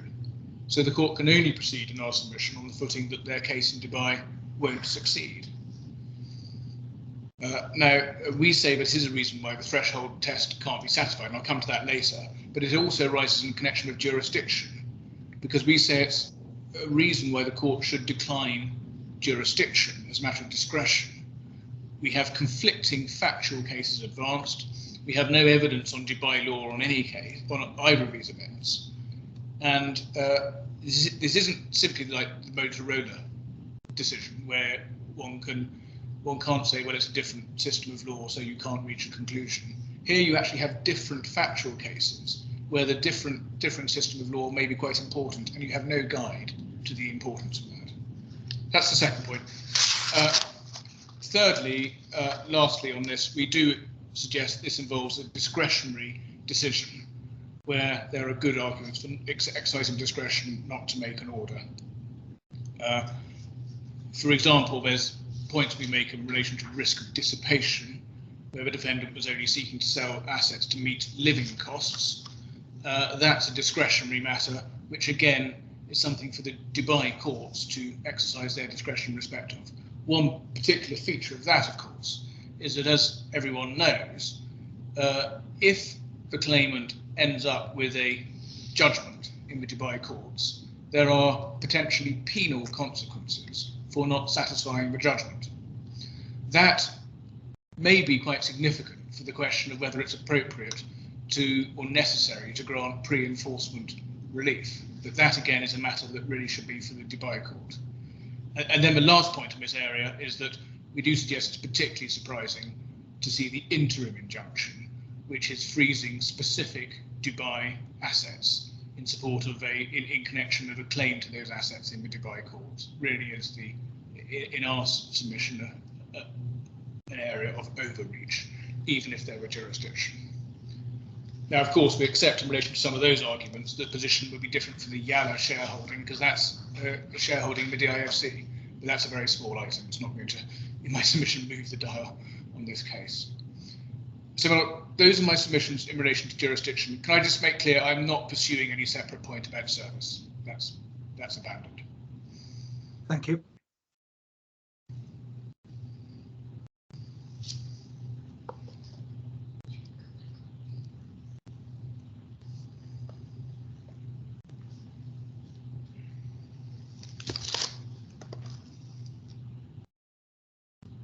Yes, Mr. Askew-Smith. My lord, thank you. I'll address those submissions in the same order, if that's helpful. So first of all, the argument that there's no jurisdiction whatsoever to assist or make injunctions in support of foreign proceedings as a whole before judgment is entered. Second, that there's this particular problem, my learned friend says, with Dubai. And then thirdly, this argument that you shouldn't exercise jurisdiction on some other ground. I'll take those in that order. On jurisdiction, then, you've got this overarching argument, which, if we just step back up from it for a moment and just look at what that actually means, I say that's a pretty startling proposition, that you can't make orders in support of foreign proceedings before judgment is entered. And I say that's startling for two real reasons. And this is just a sort of starting from the policy perspective, I can. And the first is that it would just be a disaster. The DIFC would be an asset haven. There's nothing you can do here, no matter the strength of your underlying case, no matter the conduct of the respondent, to stop a party dealing with DIFC assets in anticipation of a future judgment that might come in from another jurisdiction. So regardless of the strength of that position, you're simply unable to help until you get judgment, by which time, of course, the other parties on notice. And it would be a real shame if the courts were to interpret their jurisdiction and reach that conclusion, and there's no reason for you to do so. And you've seen the passages in Latif, I think, where Justice Martin went through some of the, or you will have read it, the policy reasons why it's good to have this sort of jurisdiction, and the reason why the effect of the Susquehanna was altered by statute in England pretty shortly after that judgment came out. That is the counterpoint to my learned friend's argument that my argument goes too far, because I say there's a freestanding injunction jurisdiction. The choices for you are either you can't ever help, you can never help regardless of the merits, or alternatively, my case, you can help in every case where it's appropriate for you to do so. It all comes down to the discretion. And so from a policy perspective, my submission is that the answer to that is obvious, which is the preferable outcome. And of course we have to find it in the statutes, but as a matter of construction, that's a powerful consideration for your lordship to take into account. And the second sorry, there's a question. Well, the only thought that crossed my mind was in the context of, you were referring, of course, to the very limited DIFC assets in the present case, as compared with the assets that are onshore Dubai. Well, we're told they're limited. I understand you have questions about that, but in the broader context, that's the way it looks. I mean, your point is if there isn't such a jurisdiction, then you couldn't do it in respect of any DIFC assets. Correct. Regardless. Correct. And it's just happenstance that in this case, the DIFC assets may be small compared with the assets in onshore Dubai. If that's the position, yes, but we're talking in the abstract about the meaning of this legislation. Yeah, to apply across all cases. And one can, I mean, it doesn't take much thinking to come up with a case where this court would want to help, but on my learned friend's case could not help, where there's been very serious misconduct and a very clear case of a debt being owed, or some sort of relief being granted in the foreign courts. I think my learned friend said, well, there's no rational commercial court which was set up in the way that I propose it ought to be set up. And he says, I don't cut back my submission, which is that there is a freestanding injunctive jurisdiction, if I can put it like that. In fact, I put my case in two ways. I say this is part of what, as I understand him, Justice Martin was saying is the enforcement jurisdiction. And then on the other hand, there is, though, a freestanding jurisdiction to grant injunctions of this sort. I say that is where Justice Martin's logic goes. It may be that that's what he's saying. I agree it's not entirely clear whether he goes that far, but that's where the logic goes, and it's also consistent with authority that comes before, and it's also desirable for a number of reasons. But just dealing with this point, I mean, actually, the jurisdiction of the English court has just been subjected to a very detailed set of reforms, which will come in on the 1st of October. And part of that, so you're going to see a significant extension of the English court's jurisdiction. It's part of the work of the Civil Procedural Rule Committee. And in particular, it's introduced a gateway for injunctions dealing with Norwich Pharmacal relief against parties who are outside the jurisdiction, where assets have come out of the jurisdiction and gone to those parties. And so there is a degree of connection of some sort there. But one can see that even in what everyone would accept as a sophisticated, long-standing international jurisdiction, the English courts are having to adapt and extend their jurisdiction to do these things, to help with prospective proceedings that are going to come in future.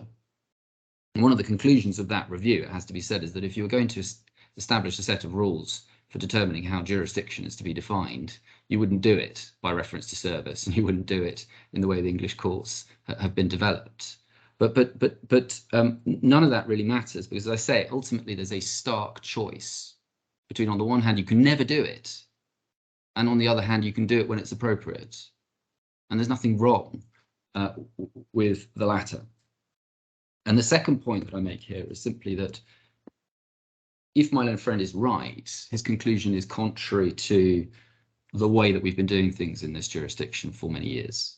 And your lordship will be aware of many cases in which interim injunctions have been issued or maintained or on that basis.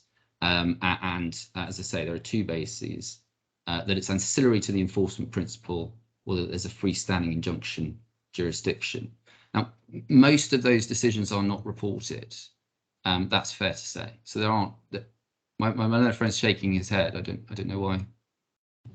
I'm sorry, I don't want to interrupt, but I don't accept there are many cases. I'm aware of Wintercap. I'm aware of one other private case for judgment of Mr. Justice Field has made remarks, but I mean, well, I can't deal with submissions on cases that one can't put the judgments before your lordship, but your lordship will have sat on those cases. I mean, one looks at the decision in SCAT, for example. In any event, my learned friend objects to my submissions and wishes to interject. I'm sure they'll have some points to make in reply. Well, Mr. Montague-Smith, can I be clear about what you're saying is commonly done in relation to interim injunctions? Whether or not that be the case may be a matter of dispute, but what do you say is commonly done? Commonly, this court will make freezing orders in support of foreign proceedings where there are no assets in the DIFC and before judgment has been issued. And I'll take you to some of that in a moment. And I'll take you to the ones that my learned friend has referred to. So the Wintercap, the IMMS, we don't have the judgments, we have reference to it in DIFC court practice. But the jurisdiction is often referred to as the, quotes, Wintercap jurisdiction. Yeah. Because that, in that case, and again, we don't have the judgment, we don't even have the order in the bundle, I'm afraid, but it is referred to in the principles. But all the order does is it records that the source of jurisdiction in that case was a combination of the provisions of the court law that I'm going to take you to. Or you've been shown some of these, and I'll do it again, I'm afraid, and tell you what I say about it. The court rules, and in particular the two that you were shown, and Article 5A1E of the Judicial Authority Law. And that's been going on for some time. Now, there is one outlier from that, which was the Childescu case. And I'll explain a little bit about that case and put that in context. Those were obiter comments by Deputy Chief Justice Judge Omar Al-Maheri. So let me just show you then what I say about the particular provisions of the legislation. You've seen Article 5A1E. We don't, I think, need to go back to that. But let me take you back, if I may, to the court law, which is at page P48.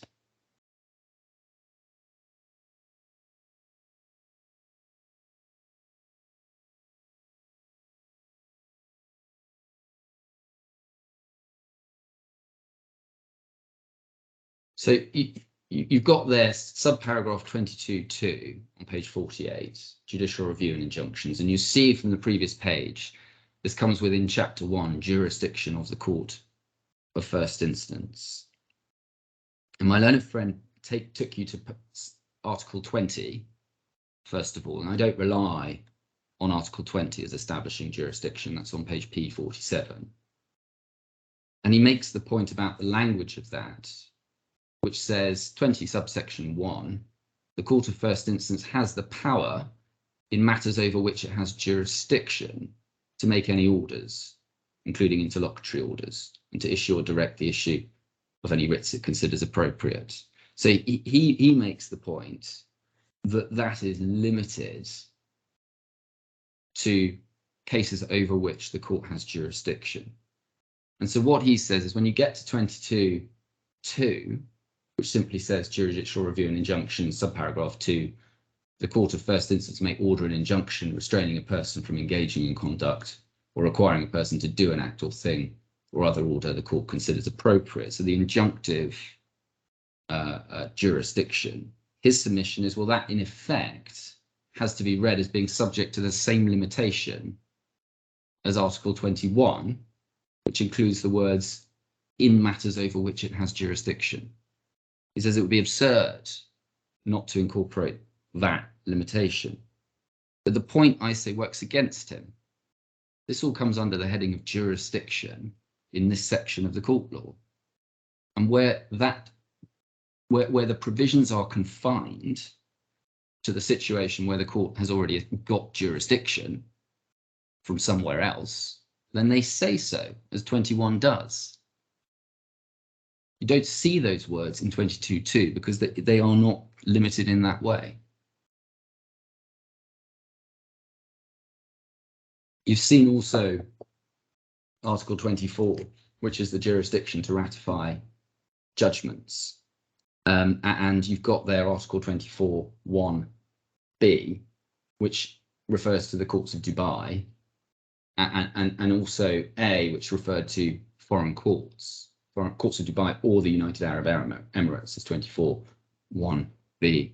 But there's no distinction there by reference to where assets are based, and that's a point that's been made consistently in all of the cases, such as DMB, such as Banyan Tree and Maidan, which are about the circumstances in which this provision confers jurisdiction onto the court. And in relation to 24, as I understand the thrust of Latif, part at least of what the judge is saying is that he gets jurisdiction for the enforcement of foreign judgments from all of these sources, from this provision. And that jurisdiction includes or incorporates a jurisdiction to make orders in anticipation of that. My learned friend says, well, no, it's only arises where you've got an actual judgment. But all of the cases in which the court has jurisdiction are defined by reference to some sort of cause of action. And so my learned friend proves too much, because this is simply setting out the jurisdiction to entertain a claim to enforce a foreign judgment or a non-DIFC judgment. Elsewhere in the laws, you have provisions which permit the court to entertain claims about other causes of action.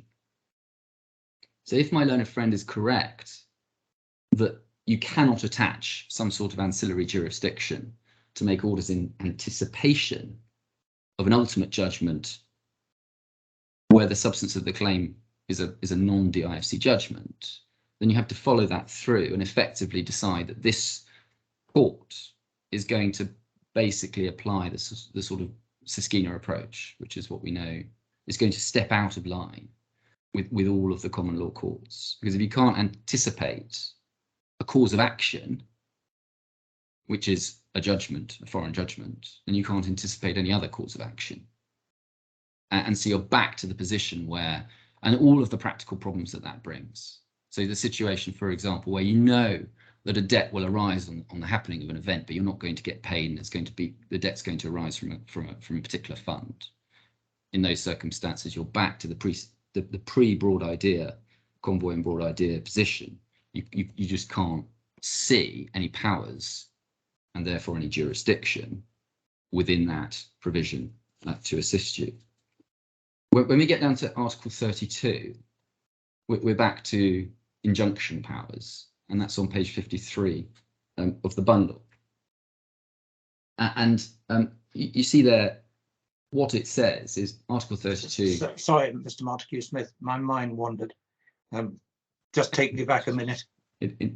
That happens when I'm making submissions. I apologise. I'm sorry, it was an incoming email that I shouldn't have paid any attention to. I shan't take it personally. So no, I was just making the point that on Article 24, that if the jurisdiction is based on the power effectively that you see in Article 24, and the question is, what can the court do with that power? My learned friend says, well, you can't make an order in anticipation of a cause of action, in effect, arising which meets the test. So you can't anticipate that there may be a judgment in future. And my point was simply, if that's right for this kind of power, it must be right for other kinds of power, and therefore you couldn't anticipate any other cause of action. And so you're right back to the pre-broad idea and pre the 1982 Act in England, where you can't assist on those sorts of things.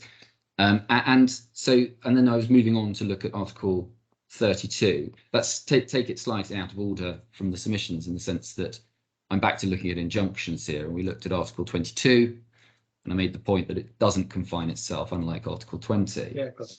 Article 32 on page 53, it says the DIFC court has the power to make orders and give directions as to the conduct of any proceedings before the DIFC court that it considers appropriate, including injunctions. And I think the question that I'd ask here is, what is the point of Article 22.2 if not to confer jurisdiction? Because in the 32b, we've got effectively the court law doing the same thing again on my learned friend's case. It's simply saying, well, where you've got a case before the DIFC court, these are the sorts of remedies the court can issue. If that's all that Article 22.2 is doing, then you've got two provisions saying the same thing, albeit again the wording is different, because you've got reference in there to any proceedings before the DIFC court that it considers appropriate. So I would accept that Article 22 is the stronger case for finding a source of jurisdiction. It comes in the jurisdiction section of the statute, and there are no words which could be seen in it to confine the circumstances in which it arises. And then the third point, or the fourth, sorry, is in relation to the court rules themselves. You've been taken to those, but it's probably worth going back to them. If you're looking for them in the bundle, they're at page, well, they start at page 66, P66.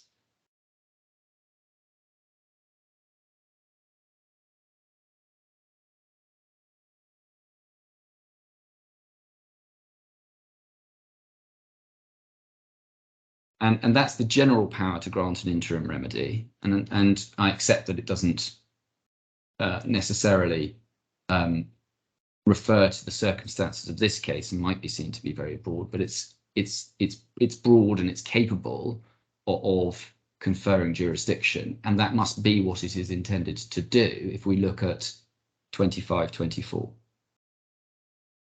So you have to read 25.1 in light of 2524 to say that the power, what 2524 is telling you how to, is explaining is how to apply for a certain type of interim remedy.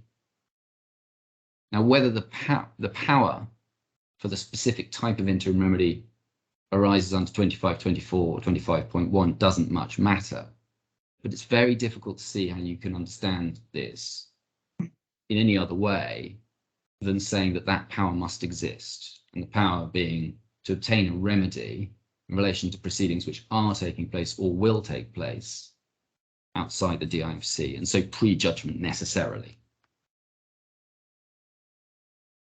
And what can that possibly mean?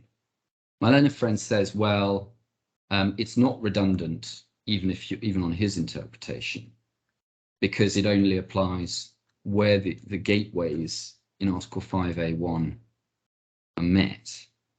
But the problem with that submission is that if the gateways in 5A1 are met, then this court is entertaining the claim. Why? Because if you go back to Article 5 of the Judicial Authority Law, which you find on page 33,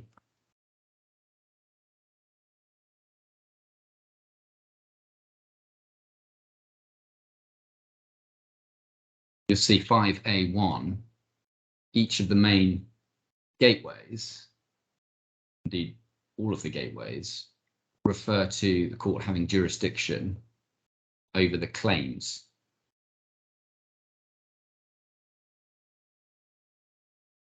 So if the court's got jurisdiction over the claims, then it's hearing the claims. It's only the claims. Then having a claim in the DIFC court is a necessary part of establishing the jurisdiction of the DIFC court. So in the Wintercap case, all of these provisions were relied on as establishing that there was jurisdiction to make a freezing order in support of foreign proceedings. And the position is summarised. I'll show you the passage from DIFC Court's practice, if I may. It's page 514.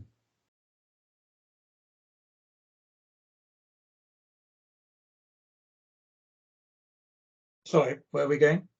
Page 514. Of P, same bundle. if we're looking in the no, yeah, go on. I'll pick it up now. Sorry, was there something? No. So you'll see there's reference there to Wintercap. There is an order available, as I understand it, publicly, but no reasons are provided. And so this is the summary of that. In SEC and Wintercap, the SEC obtained a freezing order in aid of an interim order granted by the US District Court. And His Excellency Justice Shamlin found that the DIFC Court had jurisdiction under 581E by reason of Article 32B and then 25(1)(6) and 7, 25(24). Article 32B of the court law, read together with Article 22, sets out the court's general powers to grant injunctions. 25.16 and 7 set out the court's powers to grant interim freezing and disclosure orders. 25.24 expressly envisages that interim orders may be in support of proceedings outside the DIFC. And then there is reference to previous decisions which go against that. So there's the Deer and Waterfront case, which you'll remember was about the jurisdiction to assist arbitrations. I think we've moved on from that. And then the CMOC case, which is an unreported case, where Justice Steele refused that. And then what changed, as the commentary indicates, is the Court of Appeal's decision in Nest Investments. So what Justice Steele had said in CMOC was that the court rules could not independently create jurisdiction. And that, of course, was Justice Giles's first instance view in Nest Investments, and then Nest Investments changed the landscape on that.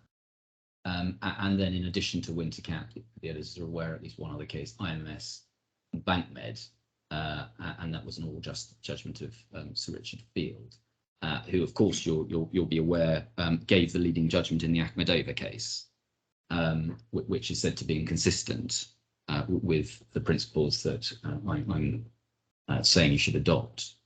And then the commentary notes the court at first instance on appeal recognised its freestanding jurisdiction under the rules to grant interim remedies in support of non-DIFC litigation. Now, I accept that we don't have the reasons for that. But Did you write that page, Mr. Montague-Smith? No, I didn't write it. I edited the page. I'm not aware of CMOC personally. So that doesn't come from me. No, right. I certainly wasn't instructed on the case. I get instructed. It's like me quoting my own judgments. I always say, get a real authority. Well, I can see why you might say that. So, I recognise the limitations of it to the extent it's simply reporting the facts of judgments. It's there it is. I mean, I agree. We don't have Court of Appeal authority on this.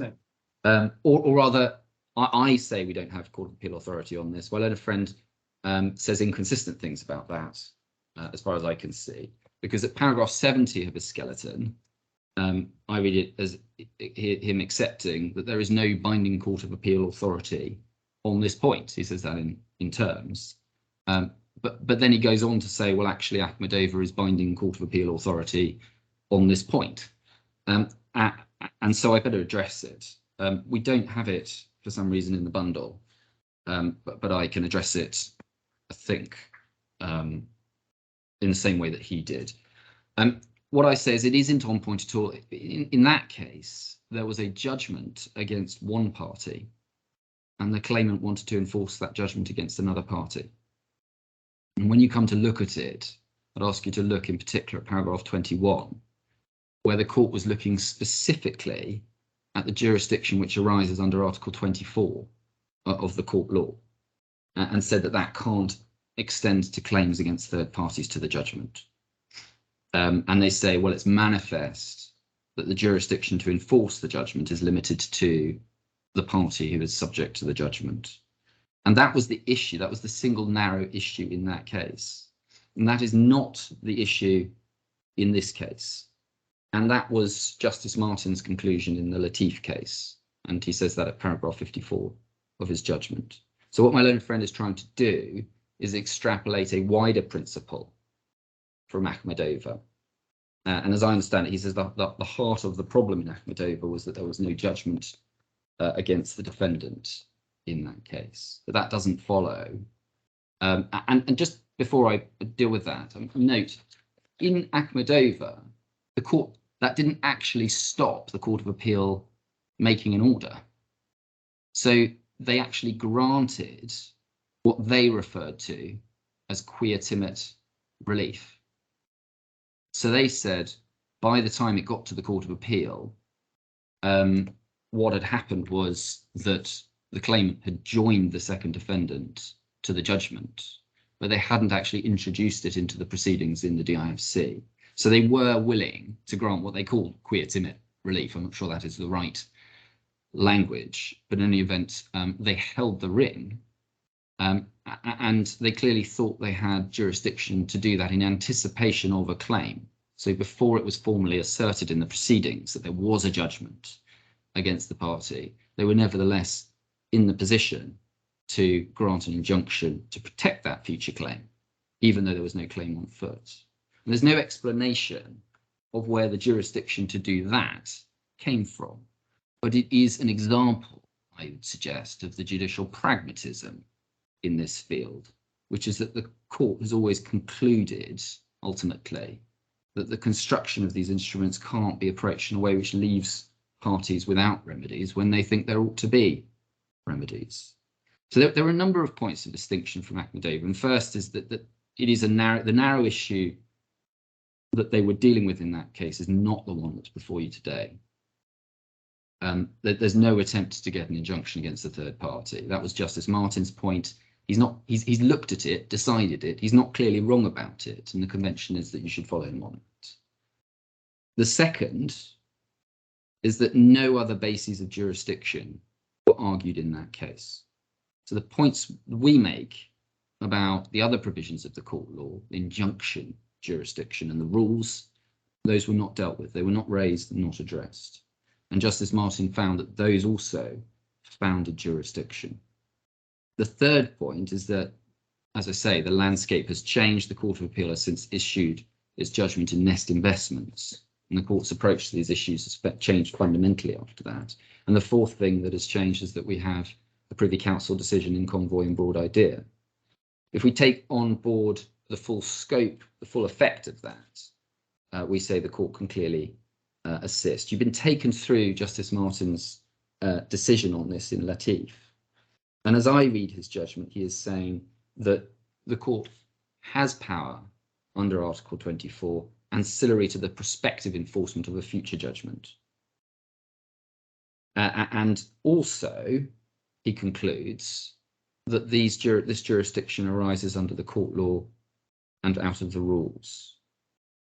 That's the effect of his conclusion. His conclusion, at least, the effect at least, we say, is that there is an unlimited jurisdiction to grant this sort of relief. But the need to be able to assist in a case where there are foreign proceedings on foot and a freezing order is required to protect assets in or out of the jurisdiction, the need to be able to bring this court's powers to bear on that was an important part of why he reached that conclusion. But as I say, that the consequence of what he's saying is, it seems to us, that there must be a freestanding injunctive jurisdiction, because ultimately what he was doing was he was saying Convoy and Broad Idea gives this rise to this ancillary power to grant a freezing order. That power ultimately comes from Section 37 of the Senior Courts Act. And that's what creates the jurisdiction to assist. That's where it ultimately derives from. And that leads to the conclusion that it's the equivalent provision in DIFC legislation which creates the jurisdiction for that. My learned friend says, well, there's some difference in the language, because I said in my submissions that the provision, section Article 22, is materially identical to section 37, and there are some slight differences in the words, but that's already been looked at by Justice Sir John Chadwick in the Bossamar case, and he said that that difference, the word appropriate in particular, makes no particular difference. He was there. That's in Bossamar. I think it's paragraph 7 of Bossamar. You can look at it in due course. But he was there dealing with Article 32. But the relevant language in that is also present in Article 22, which is the reference to the word appropriate rather than just inconvenient. So, and it is right that in the Childescu case, Justice Omar Al-Maheri, the former Deputy Chief Justice, he disagreed with the analysis. He did that in obiter comments. Now, again, I mean, in a sense, it's not relevant, but it is of some importance. In that case, the problem went away because what had happened there was you had an injunction which was in support of Cyprus proceedings in this court, and those proceedings fell away because there was no jurisdiction. And then the claimant brought substantive proceedings afterwards in the DIFC courts. They did that because they were alleging a conspiracy, and they were able to say that one of the defendants, they added a defendant to the conspiracy, and that defendant was a DIFC establishment. So they started again in the DIFC courts and got a freezing order on the back of those proceedings. So the substantive problem, which was that you might end up with a party left without any relief, fell away.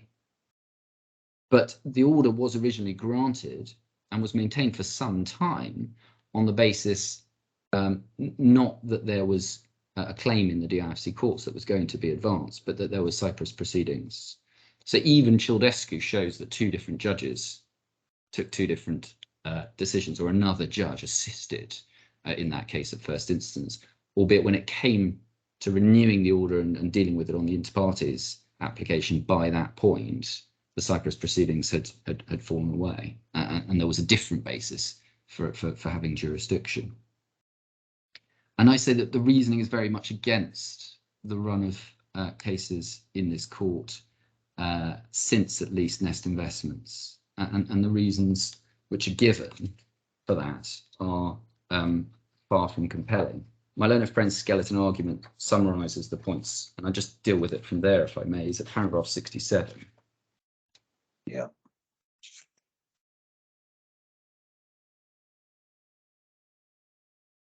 So the first point at 67.1.1 was Article 24 provides jurisdiction to ratify any judgment, order, or award. That is not a source of jurisdiction where there is no judgment, order, or award to ratify. And that's that. I mean, unless you simply jettison Latif, that's not available. So you'd have to find that Latif is clearly wrong in relation to that. Article 24 confers something broader. It confers the power to make orders in support of enforcement proceedings in advance. I made my submissions on that. So you'd have to go back to the pre-broad idea case, pre-Black Swan, which was obviously what was the background to broad idea. Article 20, I don't make a case on. Article 22, and my learned friend's submissions are Article 22 provides the DIFC court the power to grant injunctions, but that cannot be properly construed as conferring on the DIFC court a power to grant without restriction any injunction. The court can only grant injunctions in matters in which it has jurisdiction, in which it has jurisdiction at the relevant time when the injunction is granted.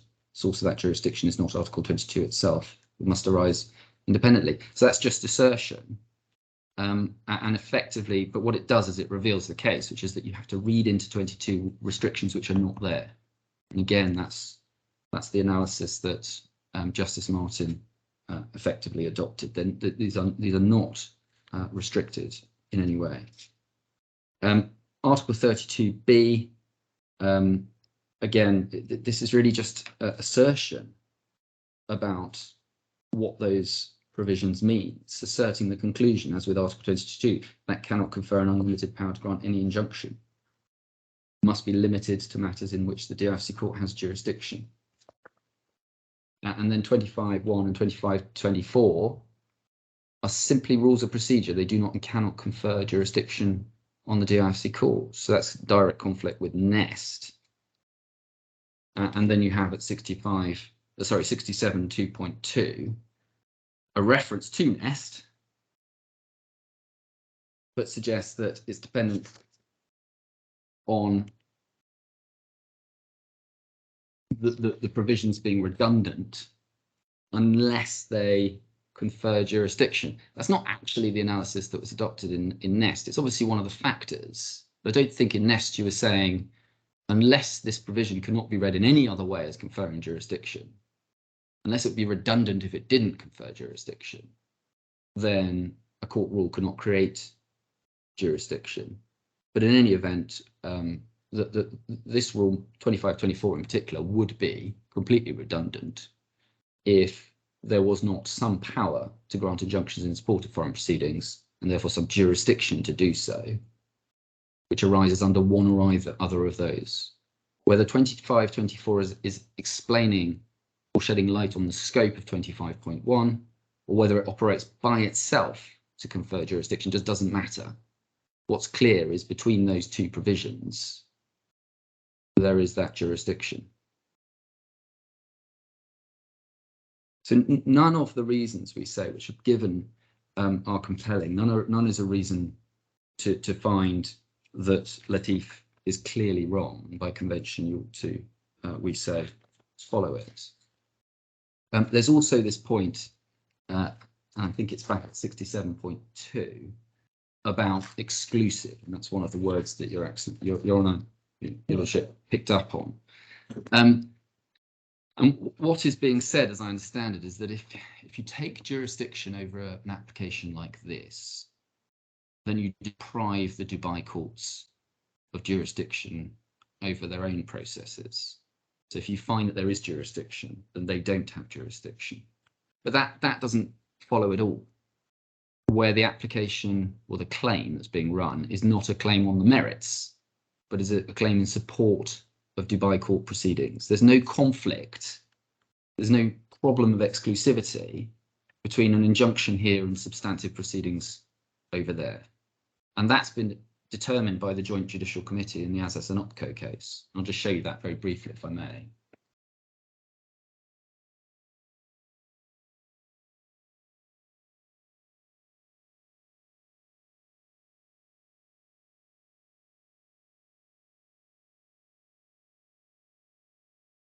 That's it. Starts at page P284. The meat of it starts at 287. And just to remind you what this case was about, there was it arose in the context of an arbitration. It was a DIFC seated arbitration in relation to some assets and a hotel on shore. And what had happened is the operator had obtained an injunction in the DIFC court, and the owner had gone to the local courts making a claim for a determination that the arbitration agreement was invalid or void or whatever. So there was a sort of conflict there. And then what they did was they went to the Joint Judicial Committee and said the DIFC injunctive proceedings had to stop because they were in conflict with the Dubai court proceedings. And so you can pick it up at page P287. It's the final paragraph on that page. The DIFC court issued an injunction relief pending the award in the arbitration proceedings to be conducted between the adversary parties. This relief is an interim measure aiming at maintaining and restoring the status quo pending determination of the dispute. Hence, as an interlocutory order, it does not prevent either the court or the arbitral tribunal from entertaining the case. Dubai court can make its decision on the merits of the case raised before it, regardless of the existence of the injunction order, which will disappear after the court delivers its judgment. Now, at this stage, there's no conflict of jurisdiction between the two courts, i.e. Dubai courts and DIFC courts. If later on both courts endeavour to hear and try the case, then a conflict of jurisdiction will arise. be resolved by interpreting the arbitration clause, and so on. So this, we say, is a general problem with the defendant's approach, because what they do is they treat, in effect, the coercive jurisdiction of this court, which arises under procedural rules, as being identical in category or nature to the adjudicative jurisdiction of the court. And those are, of course, two separate categories. So if on the narrow question, what are you excluding if you take jurisdiction over this? All you're taking jurisdiction over is a claim for a DIFC injunction, a DIFC court injunction in support of non-DIFC proceedings. Now, as a matter of discretion, you might want to ensure that you don't have two orders from two different courts which overlap, but that doesn't mean that you're saying we are the only ones who can give injunctions in support of Dubai court proceedings or UAE court proceedings or international court proceedings. It obviously doesn't follow. So we say that there's a practice, but there's good reason for the existence of this jurisdiction. It arises from those provisions that I've shown you, and there is an authority, a recent one, yes, at first instance, which confirms that it exists, and for those reasons you should do the same. That's as to the existence of the jurisdiction as a whole. What about the jurisdiction, the particular problem that there's alleged because it's Dubai? So my own friend says there's a particular problem. It makes all the difference. These are Dubai proceedings. And I mean, again, one steps back from that to say, well, why would the legislator make provision which permitted this court to assist foreign courts, but not the Dubai courts? So again, one can think of a situation where you have an in personam claim in the Dubai courts, but assets in the DIFC. And again, why would they draw that distinction and say, well, you can injunct those assets in if the case is in the foreign courts, but not if it's in the Dubai courts? I think amongst these points that are made is that my own friend points to Article 7.4, which deals with, of the judicial authority law, which deals with the execution of assets in the DIFC. And then he goes on in his skeleton argument to suggest that you need assets in the DIFC before you can ratify a judgment in the DIFC. That's the effect of what he says at paragraph 77 of his skeleton argument. It's the thrust of what he's saying. So he says, there's a strict statutory requirements that apply under Article 7 of the Judicial Authority Law for executing judgments in the Dubai court.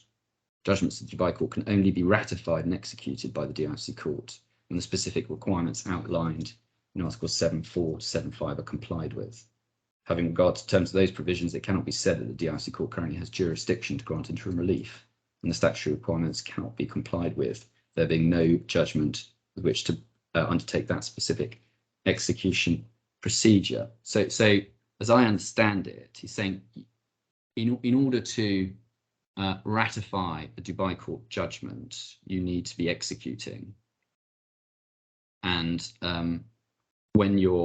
because 7.4 refers to assets within the DIFC, the whole procedure of ratification or execution is limited only to the situation where you have assets in the DIFC. And that is contrary to a whole run of cases in this court. We've got DNB Bank case, we've got the Banyan Tree and Maidan case, and the whole point of all of those is that when you're looking at these statutory provisions, that there is no requirement for that there be assets in the jurisdiction in order to get a foreign judgment ratified, and that comes from Article 24 of the DIFC court law. Justice Martin makes the point that the court has repeatedly confirmed is not necessary to have assets here, and that's the Latif case at paragraph 103. And just think about the conclusion for a moment. So you can't ratify a Dubai court judgment here unless there are assets in this jurisdiction in DIFC. What's the consequence of that? You cannot give res judicata issue estoppel effect to a Dubai court judgment, which is what you would need. You'd need to ratify before you could do that. Recognise, ratify mean the same thing. We know that from DNB. So he's saying, and that's of course inconsistent with his case that I'm somehow blocked from running my villa claim because I'm issue stopped in the Dubai courts. But it's not right, and it's inconsistent with the cases. And there's no logical basis to distinguish, both as a matter of policy and also from the legislation, including Article 24.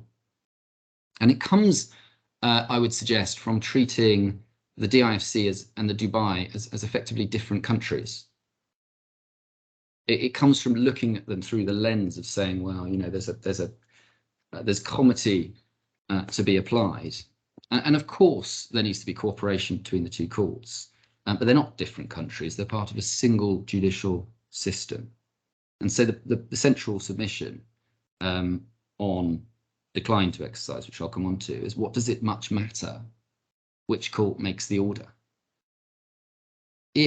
Particularly if, as we say here, there are assets in both courts, in both jurisdictions, or if, as we say, exist here, there are practical advantages of doing it in the DIFC. You can do it all in one place, all at one time. What's the difference? Why does it matter? We're not dealing with different countries. All you've got is the judicial authority, the legislative authority in one emirate saying this is how I'm going to split out the jurisdiction of cases to be determined within my emirate. The other point here is that none of these arguments apply to the other provisions, which I say confer jurisdiction, so the freestanding injunctive relief position.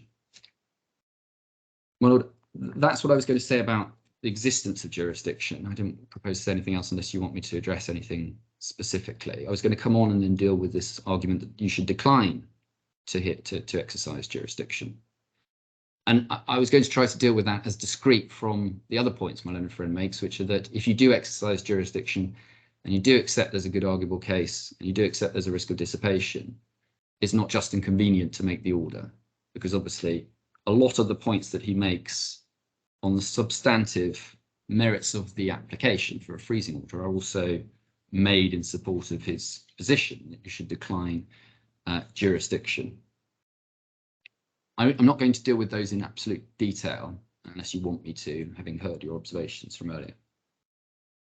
But 4 points are made as I understand it. What is missing, though, in his analysis is any explanation of the legal basis on which this court can simply refuse to hear a claim that it has jurisdiction to hear. So I'd assume that this was going to be run as a forum non-convenience point on Spiliada grounds, but apparently not. And the discretion to refuse to exercise jurisdiction is circumscribed. So you don't have judges hearing forum non-convenience arguments and then concluding that even though the Spiliada grounds are not made out, then they refuse to grant or exercise jurisdiction on some other basis. There's no authority offered to say, well, we don't run a forum non-convenience point. There's no exclusive jurisdiction agreement here.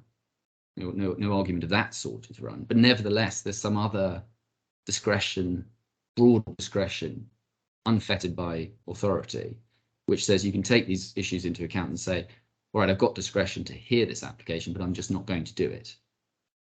But putting aside points which you'll come to about whether it's right to make the order, I'm not even going to get into that analysis. I'm just not going to hear the application. Well, I'm afraid I didn't understand this as being anything other than an additional point in relation to the general discretion to grant a freezer. Or proprietary. Yes, it is. My learned friend says it's a jurisdiction application. So this is his jurisdiction application. It's the third point in his jurisdiction application. He says you should decline to hear the application. You should decline to exercise your jurisdiction, not your power, your jurisdiction. He's got a separate point about power, where he says in the round, looking at in the round, is not just inconvenient to make the order. But this is a discrete point that he runs. You'll see it at Well, I'm reading his skeleton. page 31. Yeah. But I'm unable really to see how it's a separate point from the general discretion on it's just another element in the equation, isn't it? Well, Mr. Hill, can I just ask Mr. Hill Yes, quite how he puts the point? My lord has it exactly right. It's a jurisdictional point in the sense that you are thinking about the jurisdiction, but it's right. It goes to, it's just another element in your overall discretion if you have a jurisdiction technically about whether you would exercise it. One is, obviously, we make points about the merits and so on, but we also say that when you consider these are Dubai courts and Dubai proceedings and Dubai assets, that is another reason. Exactly. That's not how I understood it, because there is a separate section of the skeleton argument which addresses the latter point. Yes, there is, Mr. Montague Smith, but all I'm saying is that I don't see it as being any different from the other range of points. Oh. In which case, would you like me to? We're dealing with jurisdiction as a separate. I can't remember now the extent to which. Well, yes, I suppose you did deal with it. Why don't you deal with it now, and leave the rest of it over for later? All right, I'll do that. So on this point, so the first point made is that the remedies are available in the Dubai courts. Yeah. And again, we say that effectively is treating the Dubai courts as a separate country, as being in a separate country. It might be a factor in your discretion as to what is the appropriate place to start, but you ought to give a bit of latitude in relation to that, particularly where there are assets in both jurisdictions, admittedly. Yes. So. It's certainly not a reason to refuse to entertain the application at all. We say it's not accurate to say that the same relief is available in the Dubai courts, in particular in relation to the DIFC asset. So there is an issue as to the value of that. We have pure assertion from Robert in relation to that. We know that there are shares, but we don't have any other documentary evidence in relation to it at all. So the point of applying to this court, or one of the purposes, is to be able to do it all in one forum. Because only this court can grant all of the relief that we were seeking. In addition, the relief is actually fundamentally different. Now, you've got conflicting accounts about this. One comes from Mr. Hasner, and one comes from Mr. Al-Hashmi. Mr. Hasner, as you'll be aware, is the defendant's lawyer. I don't think I need you to address me on this. I'll just tell you the point so that if Mr. Hill wants to say anything extra, he can. But on the face of it, it appears to me that the tests are somewhat different, and there are undoubted difficulties that mean that it's much, much easier to come to the DIFC court than it is to go to the onshore court for provisional attachment, where you've got to identify each of the items that you want to attach. So I don't regard the two as equivalent, but I think you can achieve the same result probably at the end of the day on a slightly different basis. But my own experience and in the past suggests to me that it is much harder to go before the onshore court to get immediate urgent relief in relation to multiple different cases and with a somewhat different threshold. Yes. I know in one sense I shouldn't go on my own experience as much as the evidence in front of me, but I'm entitled to take the evidence as it comes from Mr.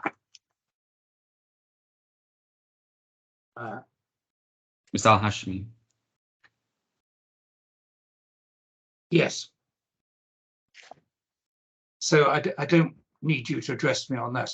It's a factor that comes in the context. Yes. But it's one of those things that rather led me to the suggestion I made at the outset, which I would like people to deal with at some point. Yes, and I'll just tell you in outline what my position is in relation to that. And there are really two potential problems with that. One is it doesn't help us with the DIFC asset. Yeah. Because the Dubai courts will not give injunctive relief in relation to that. And the other is simply, look where we are. is it really in the party's interests, certainly to be forced to go off to the Dubai courts to do this all again? As I mean, I've seen the cost schedule for the defendant who says he's running out of money. He spent $500,000 on just this hearing. Well, the whole thing is utterly ridiculous in my view. I mean, this is father-son case, nasty, bitter, each accusing the other of lying. You know, they ought to have their heads banged together and reach an agreement. And I think both realise that and have said as much in their own witness statements. But of course, it's a question of leverage and reaching that agreement. Yes, well, quite. That's what we say. If they're made aware that the consequences of futile litigation are merely to put money in their lawyers' pockets without achieving anything wholly desirable, maybe they'll think twice. Well, all right, but I mean, I think that one has to look at it. I mean, there's quite a lot to unpack from what you've said there. Our position, obviously, is that we've rather been driven to this position. We tried to deal with it in a way which didn't entail this sort of activity. But, for example, the thing that triggered all this was there was a dispute as to the ownership of the Lamborghini, and it went up for sale.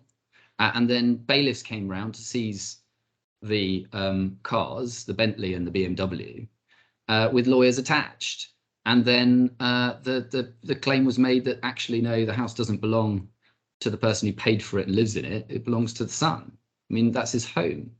And I accept that. But your point is absolutely right.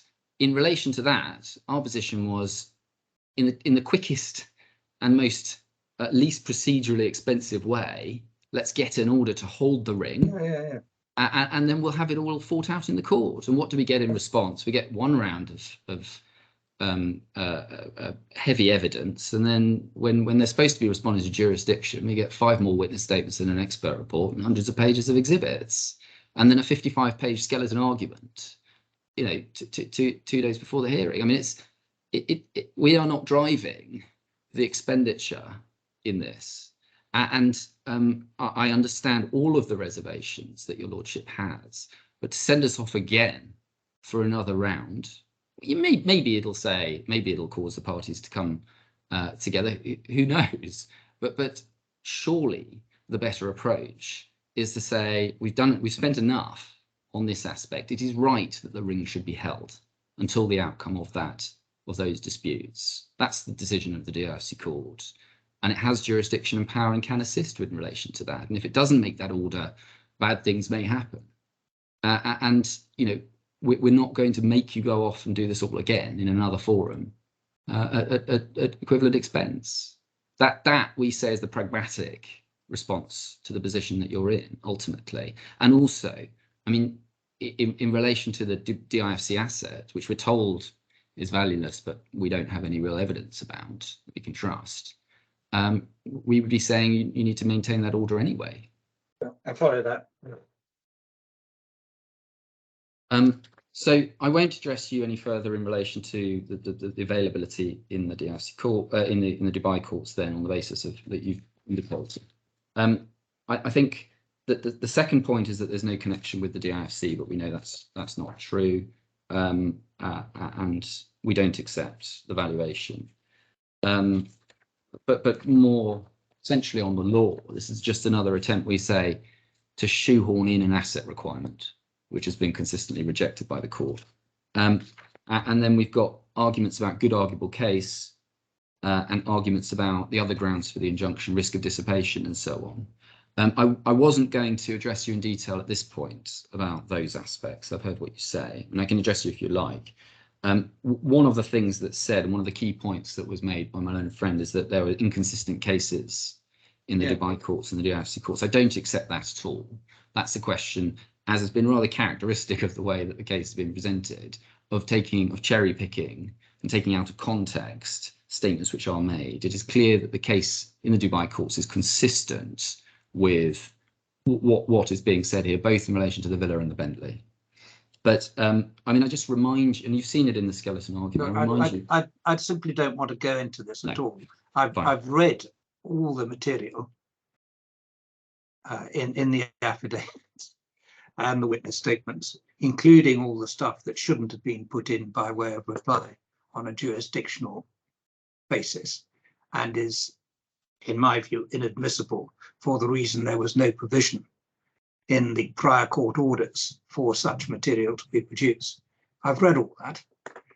The bottom line, as I say, is that each party accuses the other of inconsistency in their approach of telling lies, and I can't resolve that.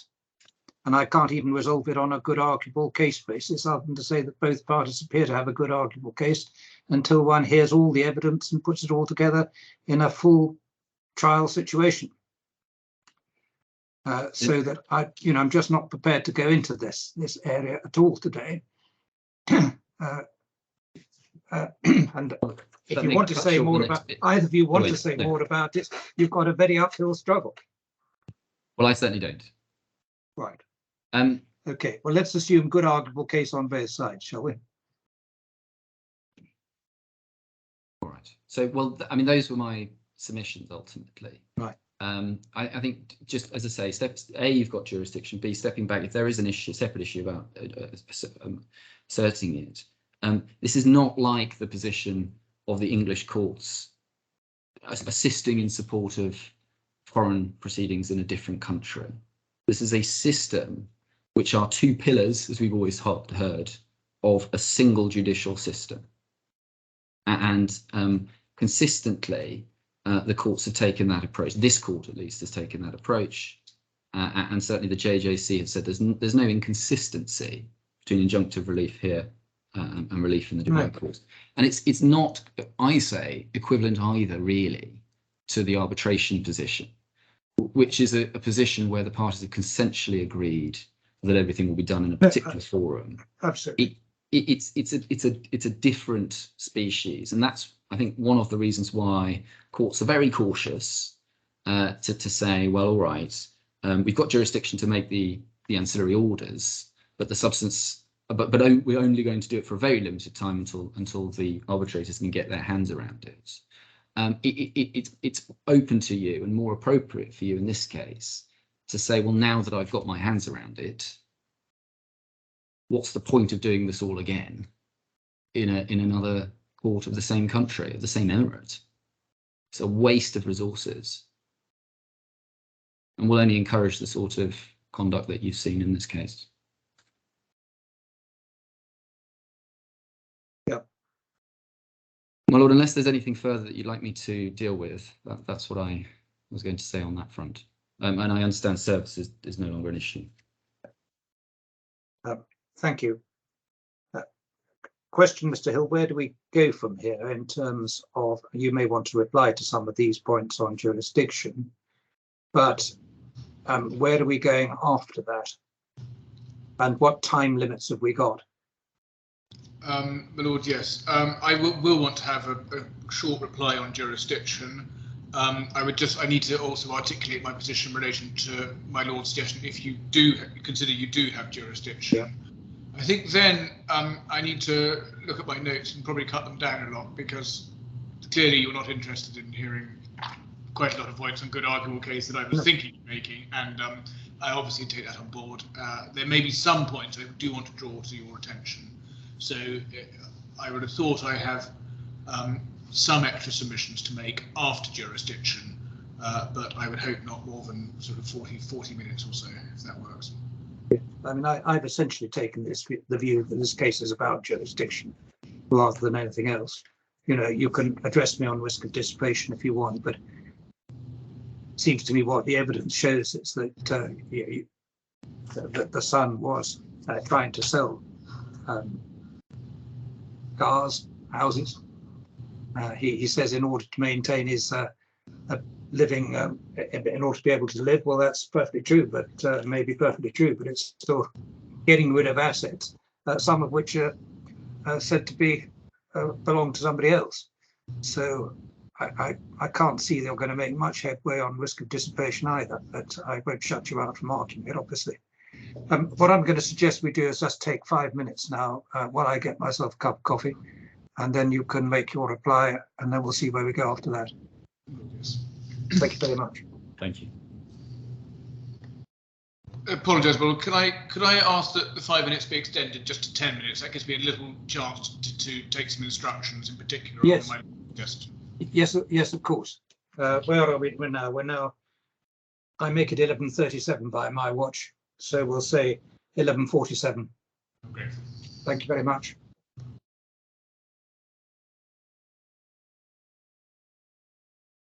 Yes, Mr. Hill.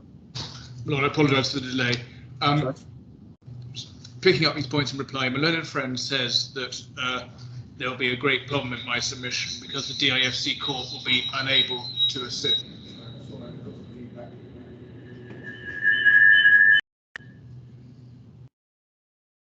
Yes, I've still got feedback.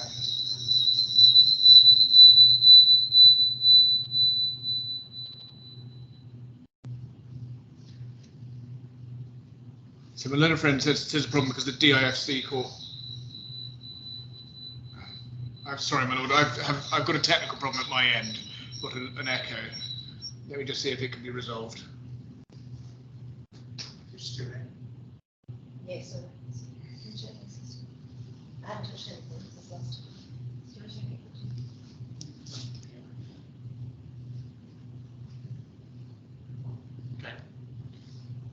Is that better now? Yes, it's gone.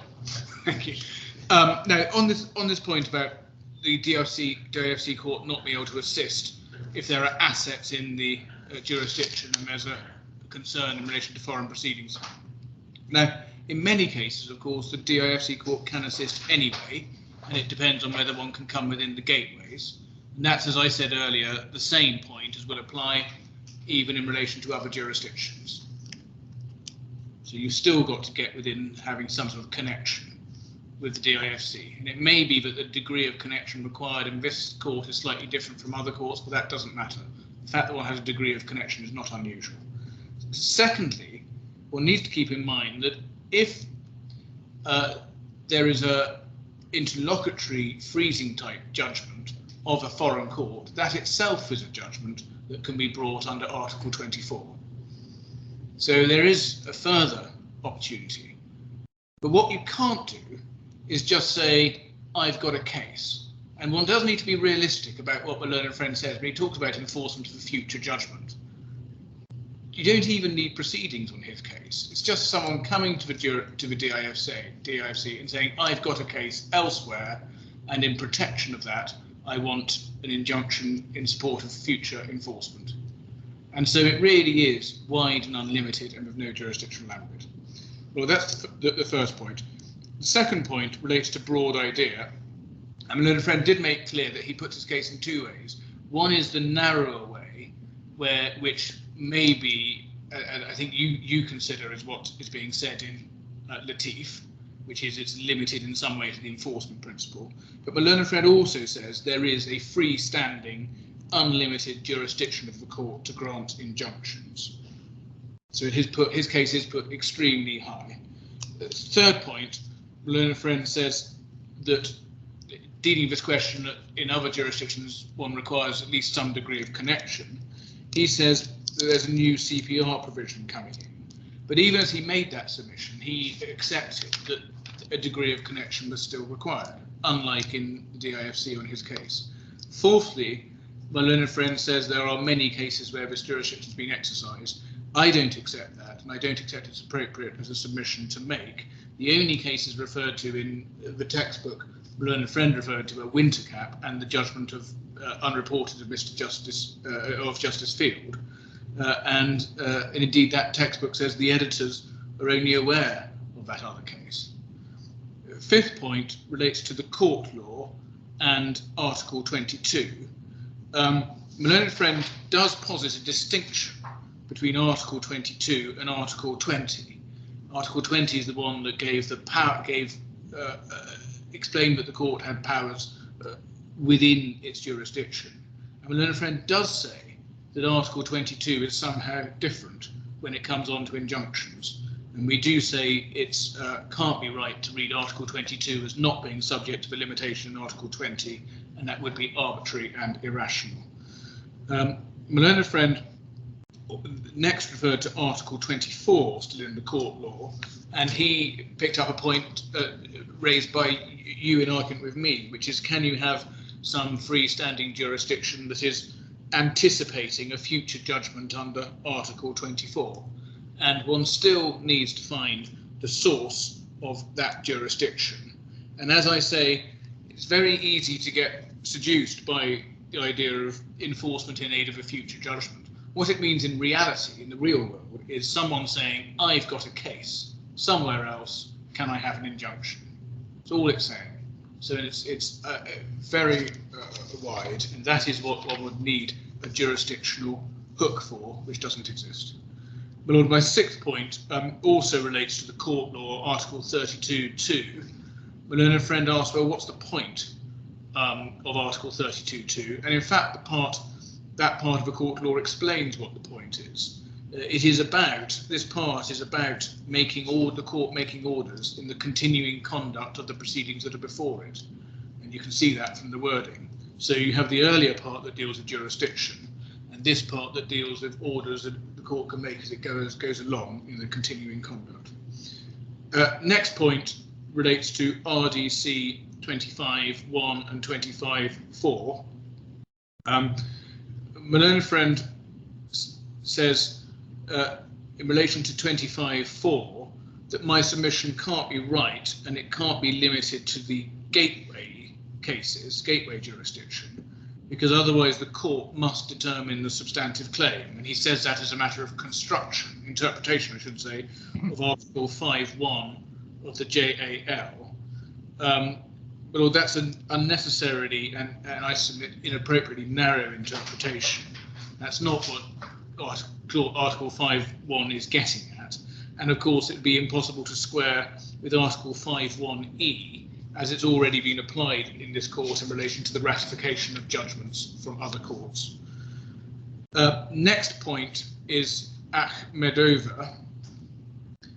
My learned friend suggested that Ahmedova was just about Article 24. Well, it's right to say they were looking at Article 24, but the question in the case was whether to continue freezing relief. And the court held that it was that the jurisdiction didn't exist to do so. And as I submitted, that's a finding that could not have been made on my learned friend's interpretation of the world, where Article 24 carries with it some ancillary anterior jurisdiction to grant injunctions even when you don't have you don't have a judgment in your hands. Then you have, I should say, my learned friend also made the point, and he's right to say, at the end there was this quia timet temporary injunction imposed. It's difficult to assist on that because the court didn't explain the consistency with the main judgment and the temporary order that was imposed. So I don't really have any submissions on that, other than to say clearly the reasoned point in the judgment is that the court doesn't have jurisdiction. And then for reasons that I can't explain and I can't answer, the court did give this temporary quia timet relief. The next point relates to the Senior Courts Act, Section 37. My learned friend argues about the similarity or otherwise of the wording, but he misses the big point, which is that the Senior Courts Act is something that's operating, that Section 37 is operating within an existing jurisdictional framework requiring a connection. So it's operating within an existing limit. And on his case, the similar wording, or as he says, similar wording at 24.25 gives an unlimited jurisdiction because it's not operating within a limit. And that is why I said the better reading is that 24.25 is also operating within a limit, and that's the limit of the other provisions of the court law and indeed the JAL, which include the gateways.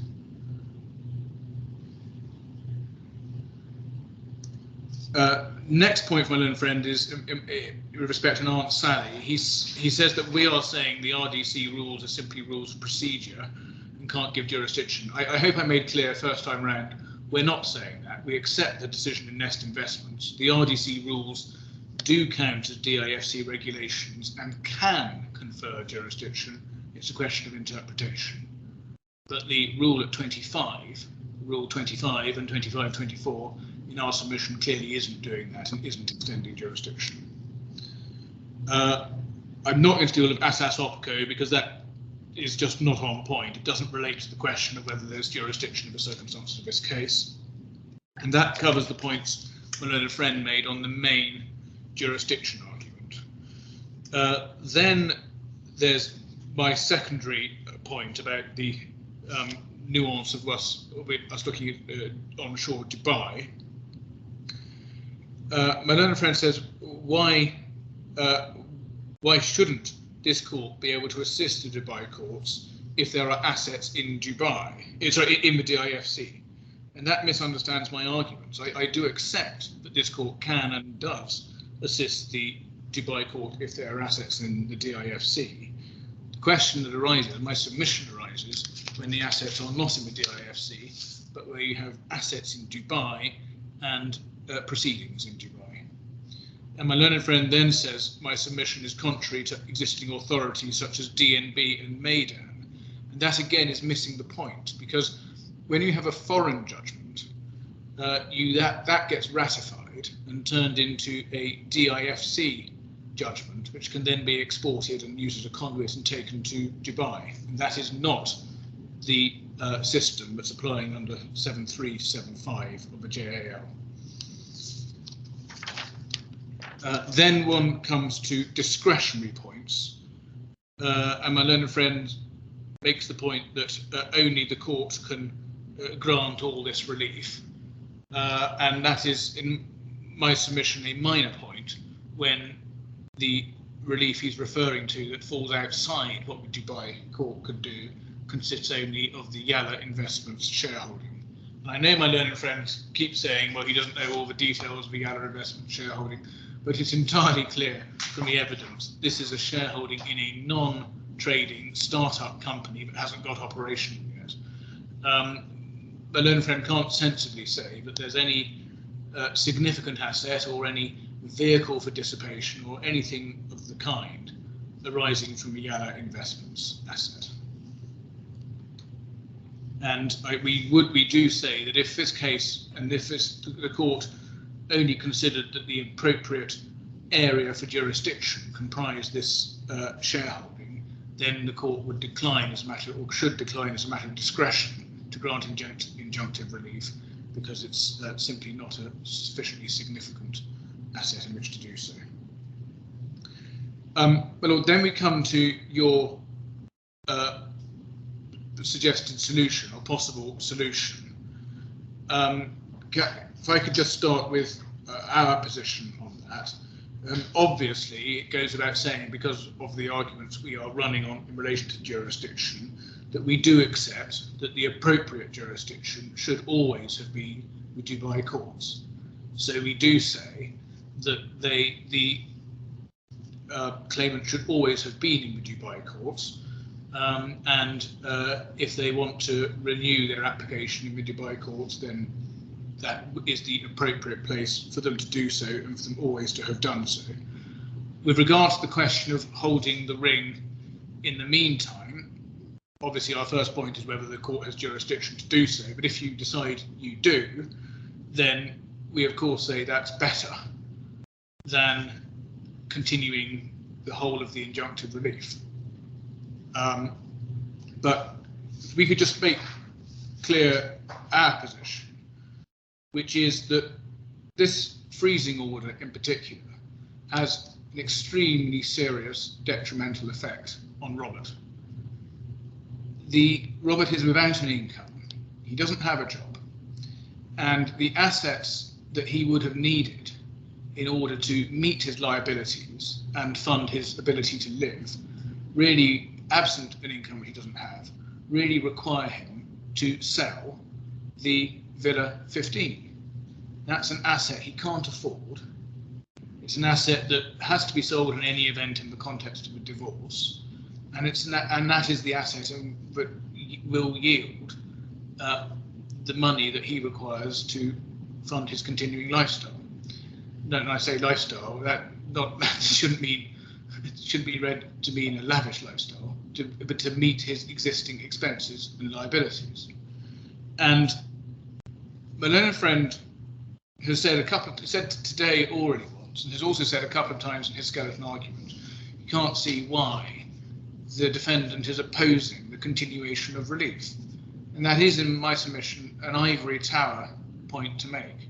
Parties on the end of injunctions like this are put under extreme pressure, and Robert is put under extreme pressure, and one must not underestimate the harm that's caused to him and the prejudice he suffers from a moraver being in place if, for any reason, it's not appropriate that that injunction should be maintained. Just stopping you there. Yes. The Dubaiville villa is not the subject of proprietary claim, is it? That's exactly right. So there's no difficulty, in fact, in selling if the proceeds are then subject to the same injunction. One would have thought with consent and so on and so forth, and there'll be the issue of the 600,000 loan and the to be repaid and the wife's interest and so on and so forth.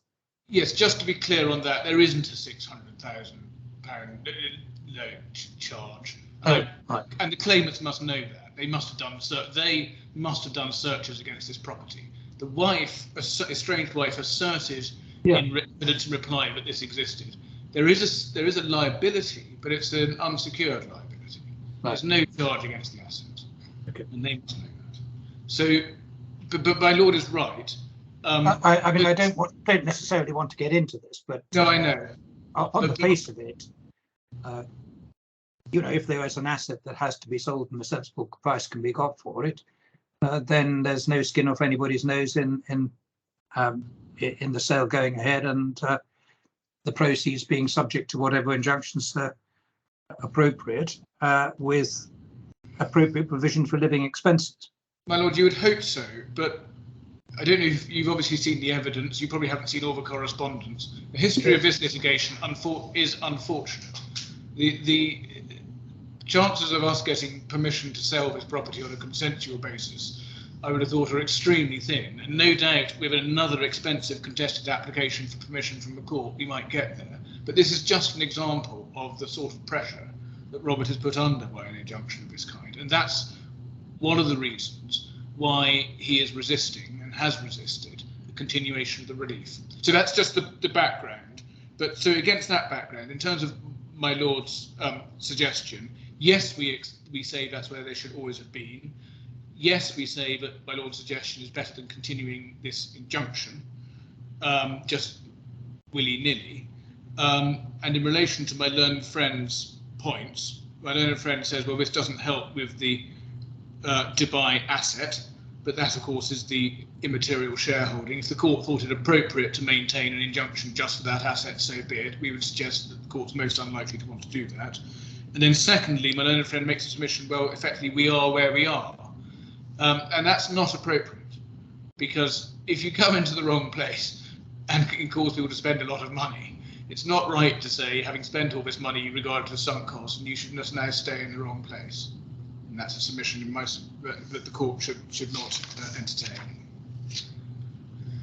So, Lord, I think that's where we are on injunctions, jurisdiction, and my Lord's suggestion. We then have the question of where do we go next?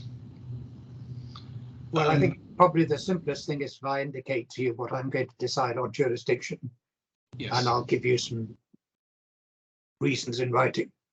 But I'm going to say the court does have jurisdiction.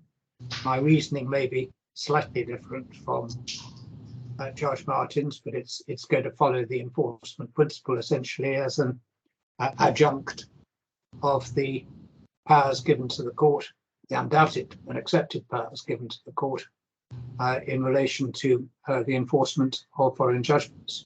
And I shall hold that there is an ancillary jurisdictional power to grant freezing injunctions in support of foreign proceedings without any other gateway being necessary for that purpose. As I say, reasons will follow, and if anybody wants to pick them up and go to the Court of Appeal and spend lots more money, well, that's a matter for them. I also intend to adopt the suggestion that I had made at the outset in relation to the onshore Dubai assets, that the injunction will continue in being until the matters can be dealt with for provisional attachment of the assets that have been identified in the son Roberts witness statement and affidavits by way of provisional attachment, so they can apply their own principles to the continuing securing of those assets for their purposes. But I think in the circumstances, I would have to continue the injunction in respect of the DIFC asset, pure and simple, even though it's arguably for small beer compared with the other items. So that's where I intend to go. And then the question remains subject to the further points that Mr. Hill may want to argue.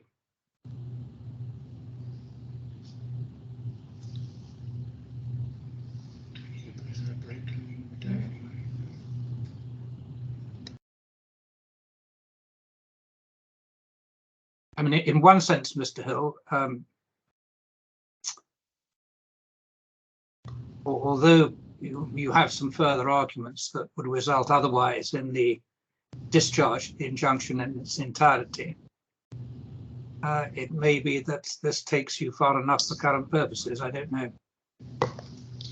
Lord, yes, I would, I think, like to sort of think about where this leaves me and whether there's much more I want to say. I don't know how this leaves us in the court in terms of more substantial breaks and so on. Whether the court well, let's just have a quick look at the rest of your skeleton. The merits threshold you can ignore, and I think you've accepted that you aren't going to make progress on that in the light of my indications. No real risk of dissipation. I've indicated you've got an uphill struggle. Just and convenient. I think I've dealt with that by my suggestion. Failure to comply with duty of full and frank disclosure. Well, you can have a go at that if you really want to. I think I'm not going to go back to full and frank disclosure. There are, my lord is assuming that you continue the freezing injunction at the moment. That assumes that they have a good arguable case on the loan claim, which I would have wanted to make submissions on, which would be quite short submissions. A little bit more than that, it also assumes that they have a good arguable case in respect of various claims brought by the second and third corporate claimants, and we do suggest that's not the expenses claims. Expenses, and actually, as it happens, also the cars, and we suggest that's not appropriate because when you look at the scale of our employment claim, that exceeds any claims brought by C2 and C3. So that would mean the actual Morava relief should either go altogether, or if you're against me on the loan, should be limited to the value of the loan. Rather. Well, I don't think it works that way, does it? I'm not encouraging your client to go and obtain his own freezing relief in respect of his own claims. Well, no, because this is protecting claims by C2 and C3. Yes. They have monetary claims. They claim in respect to the cars, and part of their claim is put alternatively on a damages basis. Against those same claims, the client has claims which on the evidence exceed the value of their claims. And it wouldn't be appropriate in our submission to have freezing relief in respect of their claim as opposed to their net claim if they have one, and their net claim if they have one is nil. Well, that assumes that you win your claim, and I can't assume that. I know there's an argument about basic salary and final salary, and whether 144,000 is the appropriate figure. There is, and there's also arguments, for instance, I mean, one can see on the documents, for instance, that this claim for the Lamborghini is a claim for the entire new cost of the Lamborghini, and the insurance bills paid for it. I I understand all of that, Mr. Hill, but the point I'm making is that where you have claims and cross claims, unless there is an undisputed amount that can be deducted from the claim, the claimant is ordinarily entitled to the best arguable case that he's got. Now, it may be that your client is also entitled to seek a freezer in respect of the best arguable case he has on his end of service benefits and so on and so forth, which I'm not encouraging, particularly as my intention is essentially all this should go off to the onshore Dubai court. Well, the way I can't quite see how I can do a net off without forming some view about the best arguable case. And I've indicated I think both sides have good arguable cases. Well, I do accept it would be a question of me seeking to persuade you to form a different view. Can I perhaps think about whether it's worth attempting to do that? Do you want to just take a few minutes to take instructions? Is that what you're saying? I'm wondering whether you intend to take a more substantial break. Well, I wasn't quite. Whether you're intending to run through to 6 o'clock our time. Are you in Dubai at present? Yes. Yes. Are you, Mr. Montague-Smith? No. No.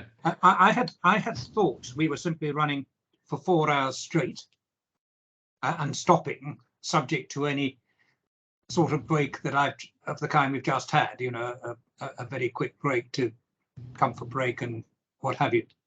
But if you want to take a short break now to take some instructions as to what you feel you need to argue further, then I'm happy for you to do that. Where are we? We're gone midday, so we've, in theory, only got another 3/4 of an hour anyway. My lord, yes, I would. I don't have a problem with sitting later, but it's asking a lot of the staff in Dubai to sit beyond 6 o'clock.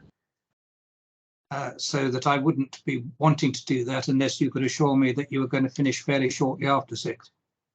Understood. Lord, let me take instructions in a short break, if I may. Very good. All right. Come back when you're ready. I shan't go anywhere. I'm grateful.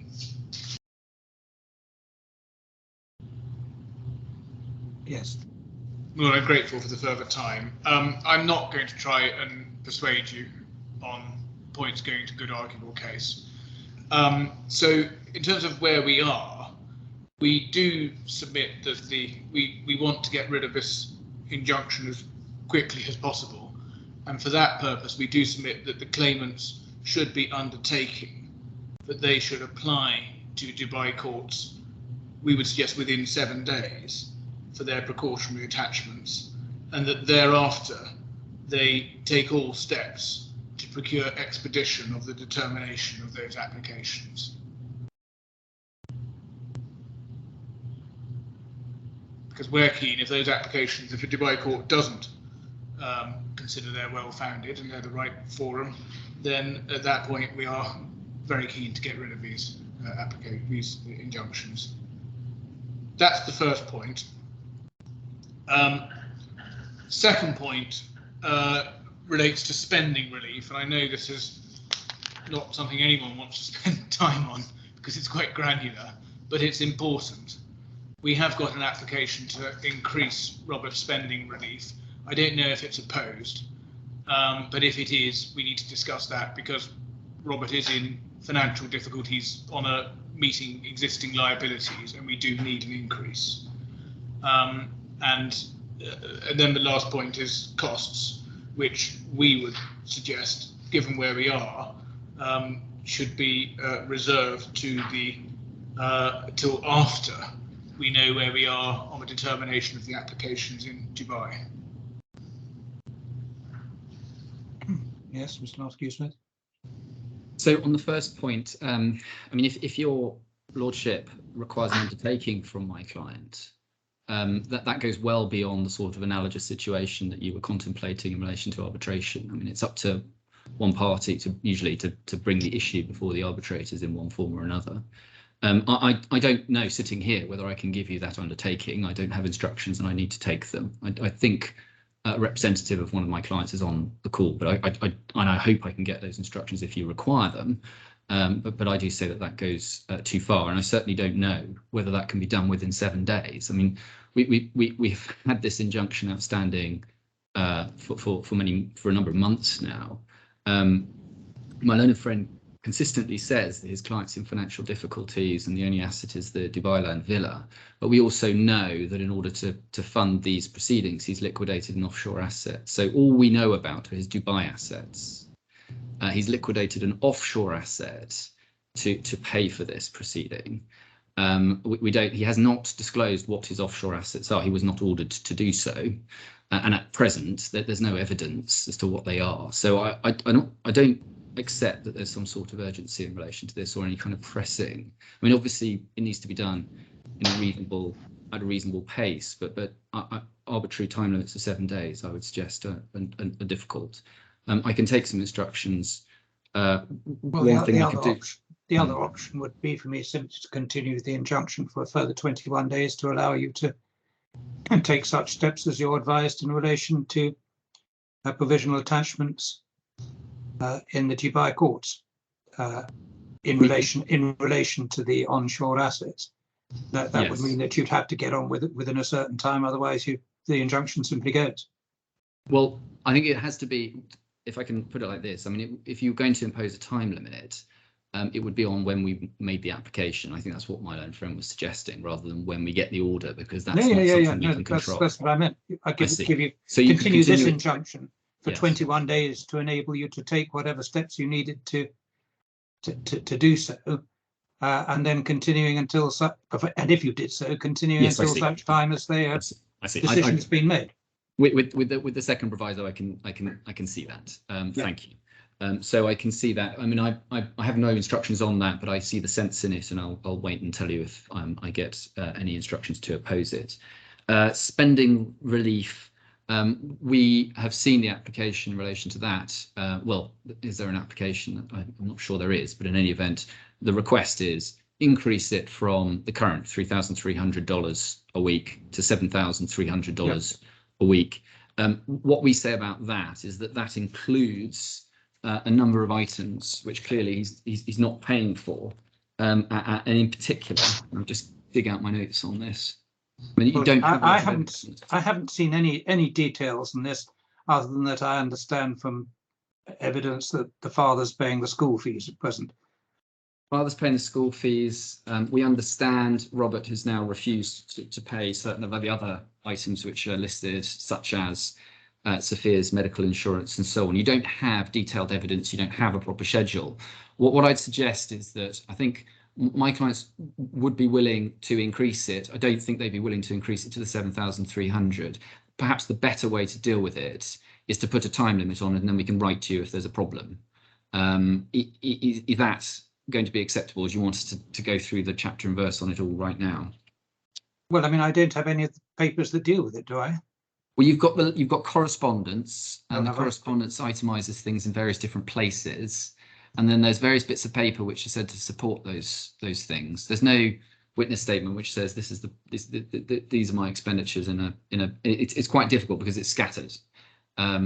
So what I'd suggest is that we park that issue, we try to resolve it, and if we can't resolve it within a period, we write to you. With schedules that explain it.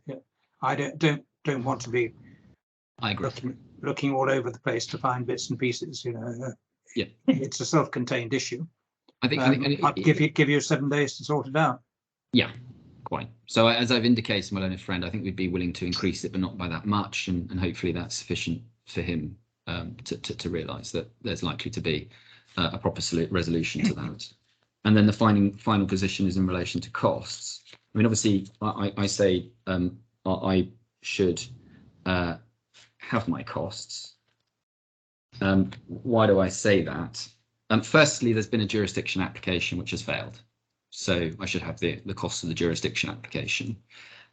Secondly, the injunction has been continued, certainly in relation to the DIFC shares, and we would say it will continue further, depending on what the local courts want to do.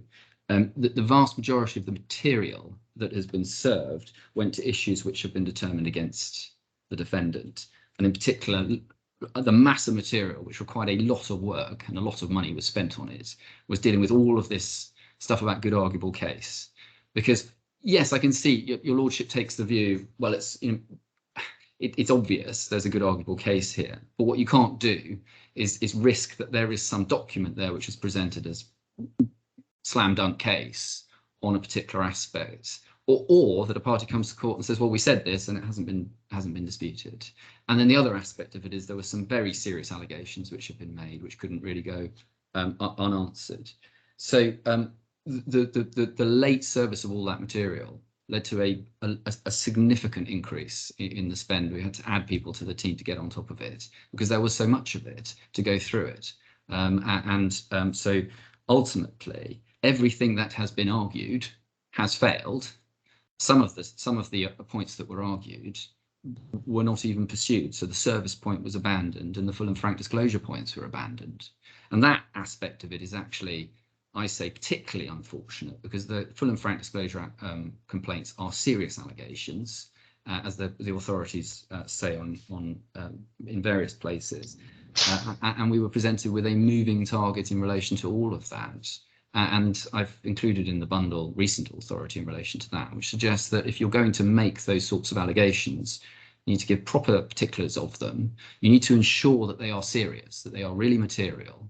And if you don't, there will be an indemnity costs order against you in relation to them. And quite a lot of energy was expended on dealing with all of that. So in principle, I'd ask for our costs of both applications.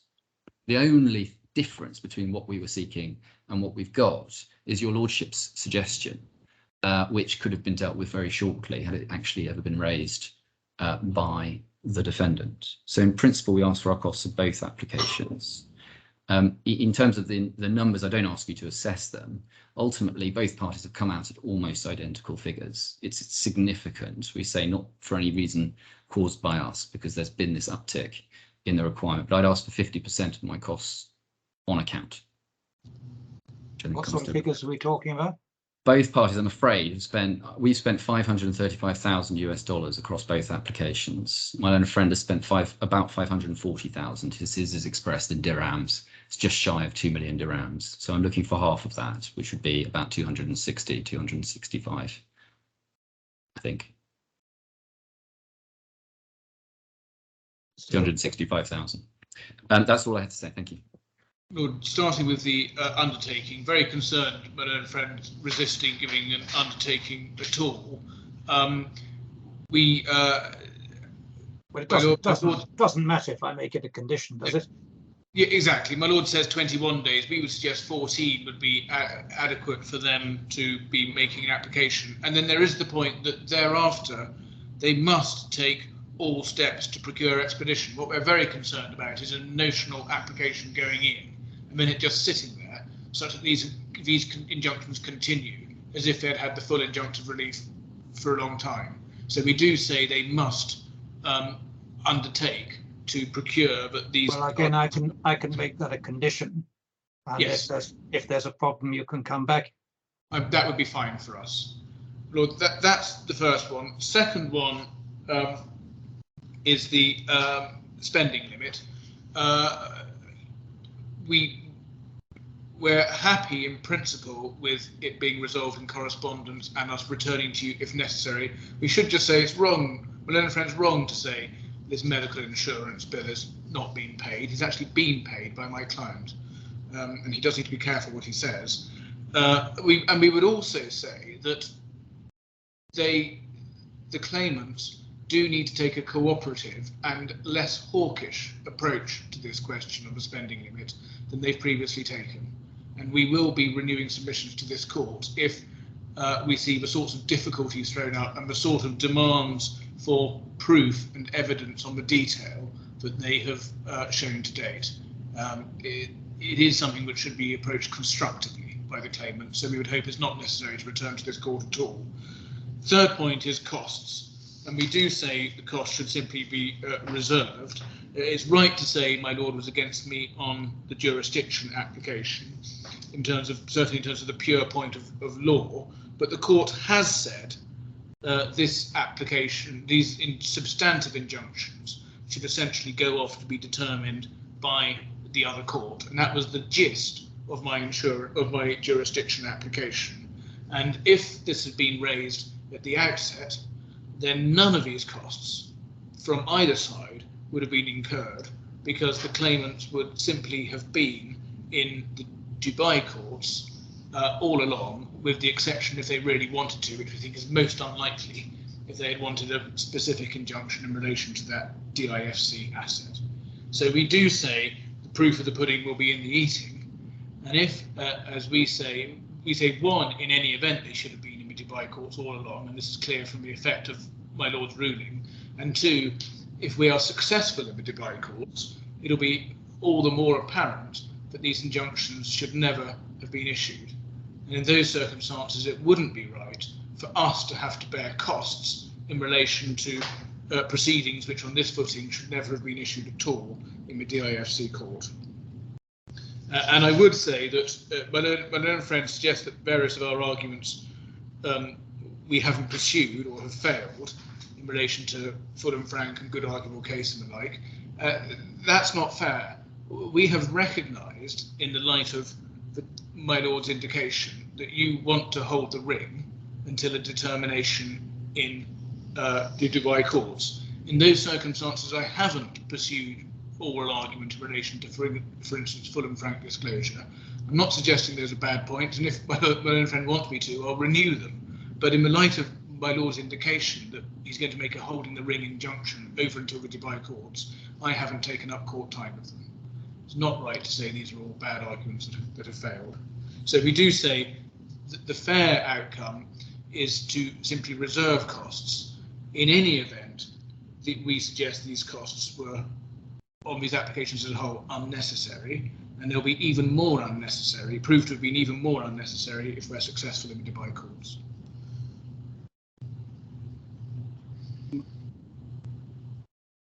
Yes. All right. Anything else anybody wants to say? Simply in relation to the costs, my Lord, just gives my application, even though my learned friend made his submissions in advance. Clearly the jurisdiction application has failed. It's dismissed, and costs should follow the event in relation to that. In relation to the injunction application, I just ask your Lordship to consider what we've spent money on. What have the costs been incurred on? They've been incurred on the conflicting arguments that you've heard today, all of which have failed. And then the issue, the discrete issue about whether or not, firstly, an injunction, a freezing order, should continue at all. Your Lordship's going to continue it, so we should have our costs of that. And then the issue as to those aspects which relate to Dubai, should those continue? Well, the answer there is going to be well, the points that were raised were all defeated, save for the limited discussion about the interaction between this court and the Dubai courts, which would have incurred very significantly less costs. But actually, there's nothing in my learned friend's favour in relation to that. So we should get our costs in relation to that. I should also say, I mean, if it turns out that we can't get some sort of injunction from the Dubai courts, then the dynamics of the freezing order that we received will change completely, because that will depend very much on the value of the assets in the DIFC, because there is the alternative to the proprietary claims onshore, a money claim for those assets, which this court can protect us against by giving us a freezing order in Dubai over the total value. Now, whether or not the asset will meet that value is not relevant to the size of the freezing order that we would seek. So as you'll recall, we initially sought a freezing order for a large sum, because that might well be the sum that we will get from the Dubai courts. Because if they say, well, actually, yes, Robert owns them, but he should have transferred them, we're going to give you damages for breach of that obligation, there'll be a money debt, even if we can't keep those assets still frozen. So then at that point, we'll have a claim for those sums, which could in principle be enforced against DIFC assets, and then in principle would generate a freezing order in that sum. So it's not going to be completely determinative of what happens in the end if it doesn't work in the Dubai courts. But in any event, as I say, the key issue for you is what have we spent money on? We spent money on arguing about all these points that have been raised and haven't succeeded. In relation to the points that haven't been pressed, my learned friend's case is, well, I took some points, I abandoned them, but I should still, you can reserve the costs of them. I'd suggest that only has to be stated to be dismissed. If you don't run your points, even though you've caused other parties to spend money on them, you should still pay the costs of that. In fact, there's a strong argument you should do it on an indemnity basis, but we don't press for that. Well, my learned friend just made a rather revealing submission, which is that even if we succeed in establishing that the Dubai courts don't consider that a provisional attachment, precautionary attachment order should be made to support their claims, my learned friend is still going to say freezing relief, I mean, maybe saying even greater freezing relief, should be continued in this jurisdiction. And that's really, he's already indicating he intends to subvert the purpose that my lord has for moving this over to Dubai, which is the appropriate jurisdiction. That's not correct at all.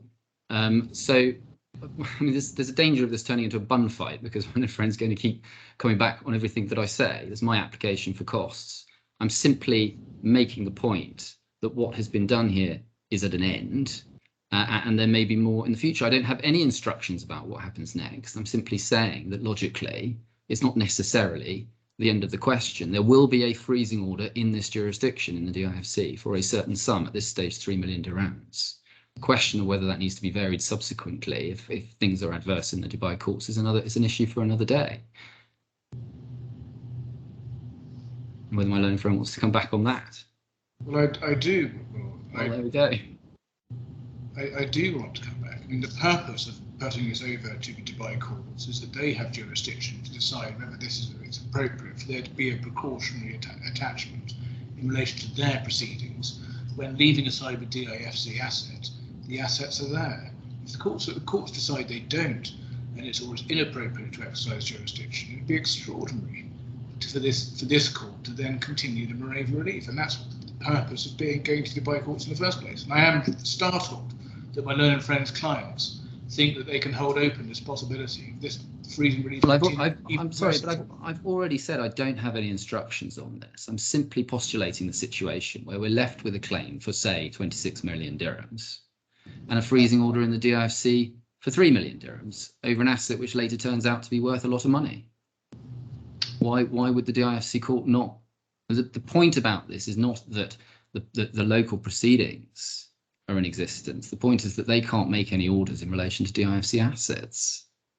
I don't understand, and I've already told my learned friend, I told your lordship, I don't have any instructions on this. So extrapolating that these are the intentions of my client is not correct. And I've already clarified that, so I don't understand that submission. I'm simply making a point about costs at this stage. My learned friend's come back on that 4 occasions now.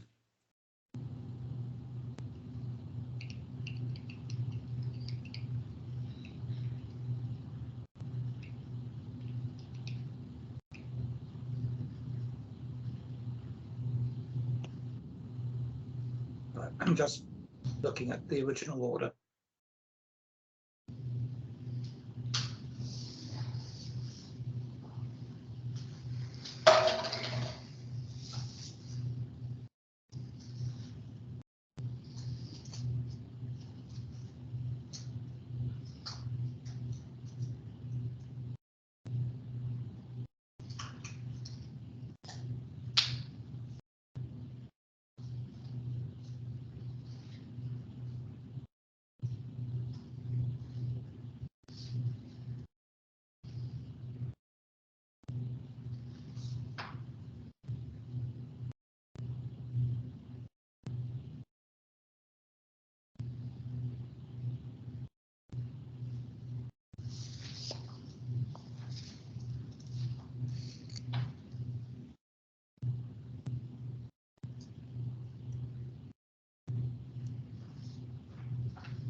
the existing injunction will continue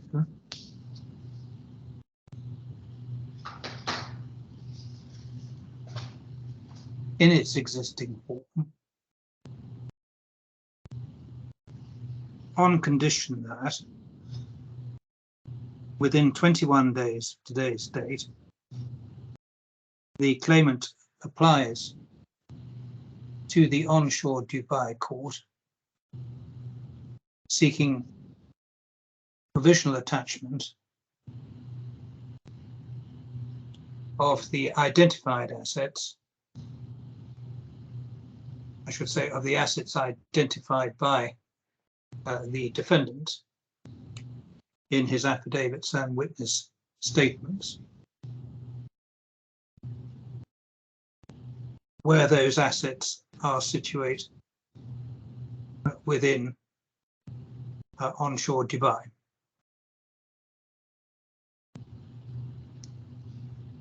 And on condition that the claimant takes all reasonable steps for expedition of the hearing for such provisional attachment.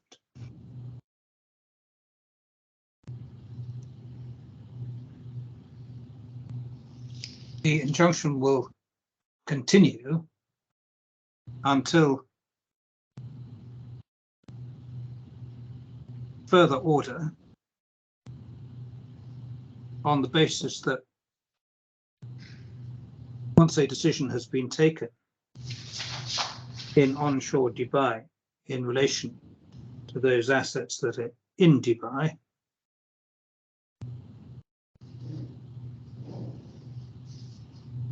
the defendant can apply for discharge of the injunction in relation to those assets.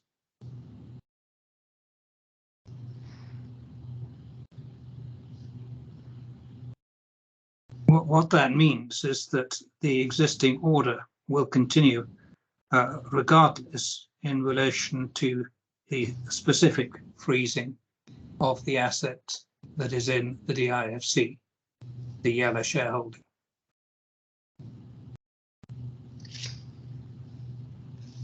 Is that in itself clear enough for the purposes of drafting an order before I go on to deal with living expenses and costs? The only issue, my lord, is in relation to any appeals that are made. Good. I don't know how you want to deal with that. I mean, your lordship will know that there is an automatic right to appeal at first stage at least. And both parties might wish to avail themselves of that. And the normal approach would be to continue it until exhaustion of those appeals. But yes.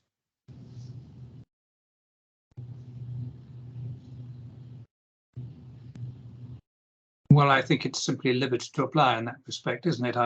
I've made the order which assumes for these purposes that there will be no appeal, but if the parties appeal, then they'll have to apply as to how that's going to impact on the injunction. thank you. As long as it's not foreclosed, then I think that's No. Well, I can't foreclose parties' attempts to appeal. So far as the living expenses issue is concerned, parties to use best endeavours to agree on an appropriate level of living expenses, with liberty to apply to the court if no agreement is reached within 7 days.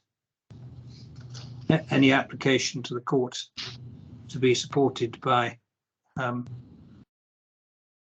short witness statements and rival submissions with whatever evidence is required to make good the claim on the part of the defendant. So far as, and that can be dealt with in writing, I think, something that it can all be dealt with in writing, and I'll deal with in writing if the parties are happy with that. Then thirdly, so far as costs are concerned, I take the view that the claimant was justified in bringing the application for an injunction has been shown on my decision to be right so far as jurisdiction is concerned, and given the fact that assets covered related both to onshore Dubai and DIFC, this was an appropriate jurisdiction to bring the application, in which to bring the application.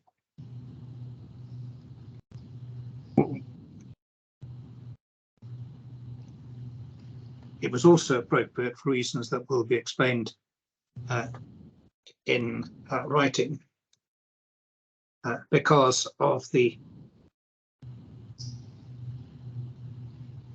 comparative ease in which such applications can be made in the DIFC, as opposed to onshore Dubai in relation to applications for provisional attachment of specified assets. The claimant has thus been shown to be right, and although my decision is to hold the ring, so to speak, so far as the position is concerned until the Dubai court can reach decisions about provisional attachment, it means that in essence the claimant has succeeded here, and in my view is entitled to its costs, at least to the tune of 80%, bearing in mind it's the fact that it hasn't succeeded in full. And it might be that the Dubai court would decide that provisional attachment was inappropriate, with whatever results that might subsequently have in this court. So claimant entitled to 80% of its costs, but such an order is not to be enforced until the conclusion of these proceedings. When I say these proceedings, I mean these proceedings in the DIFC, so that I can see the matter in the round at that point.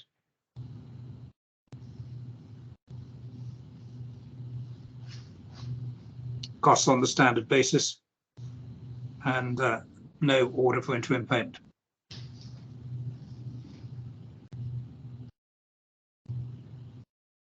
So, on that basis, are you able to draw up an order?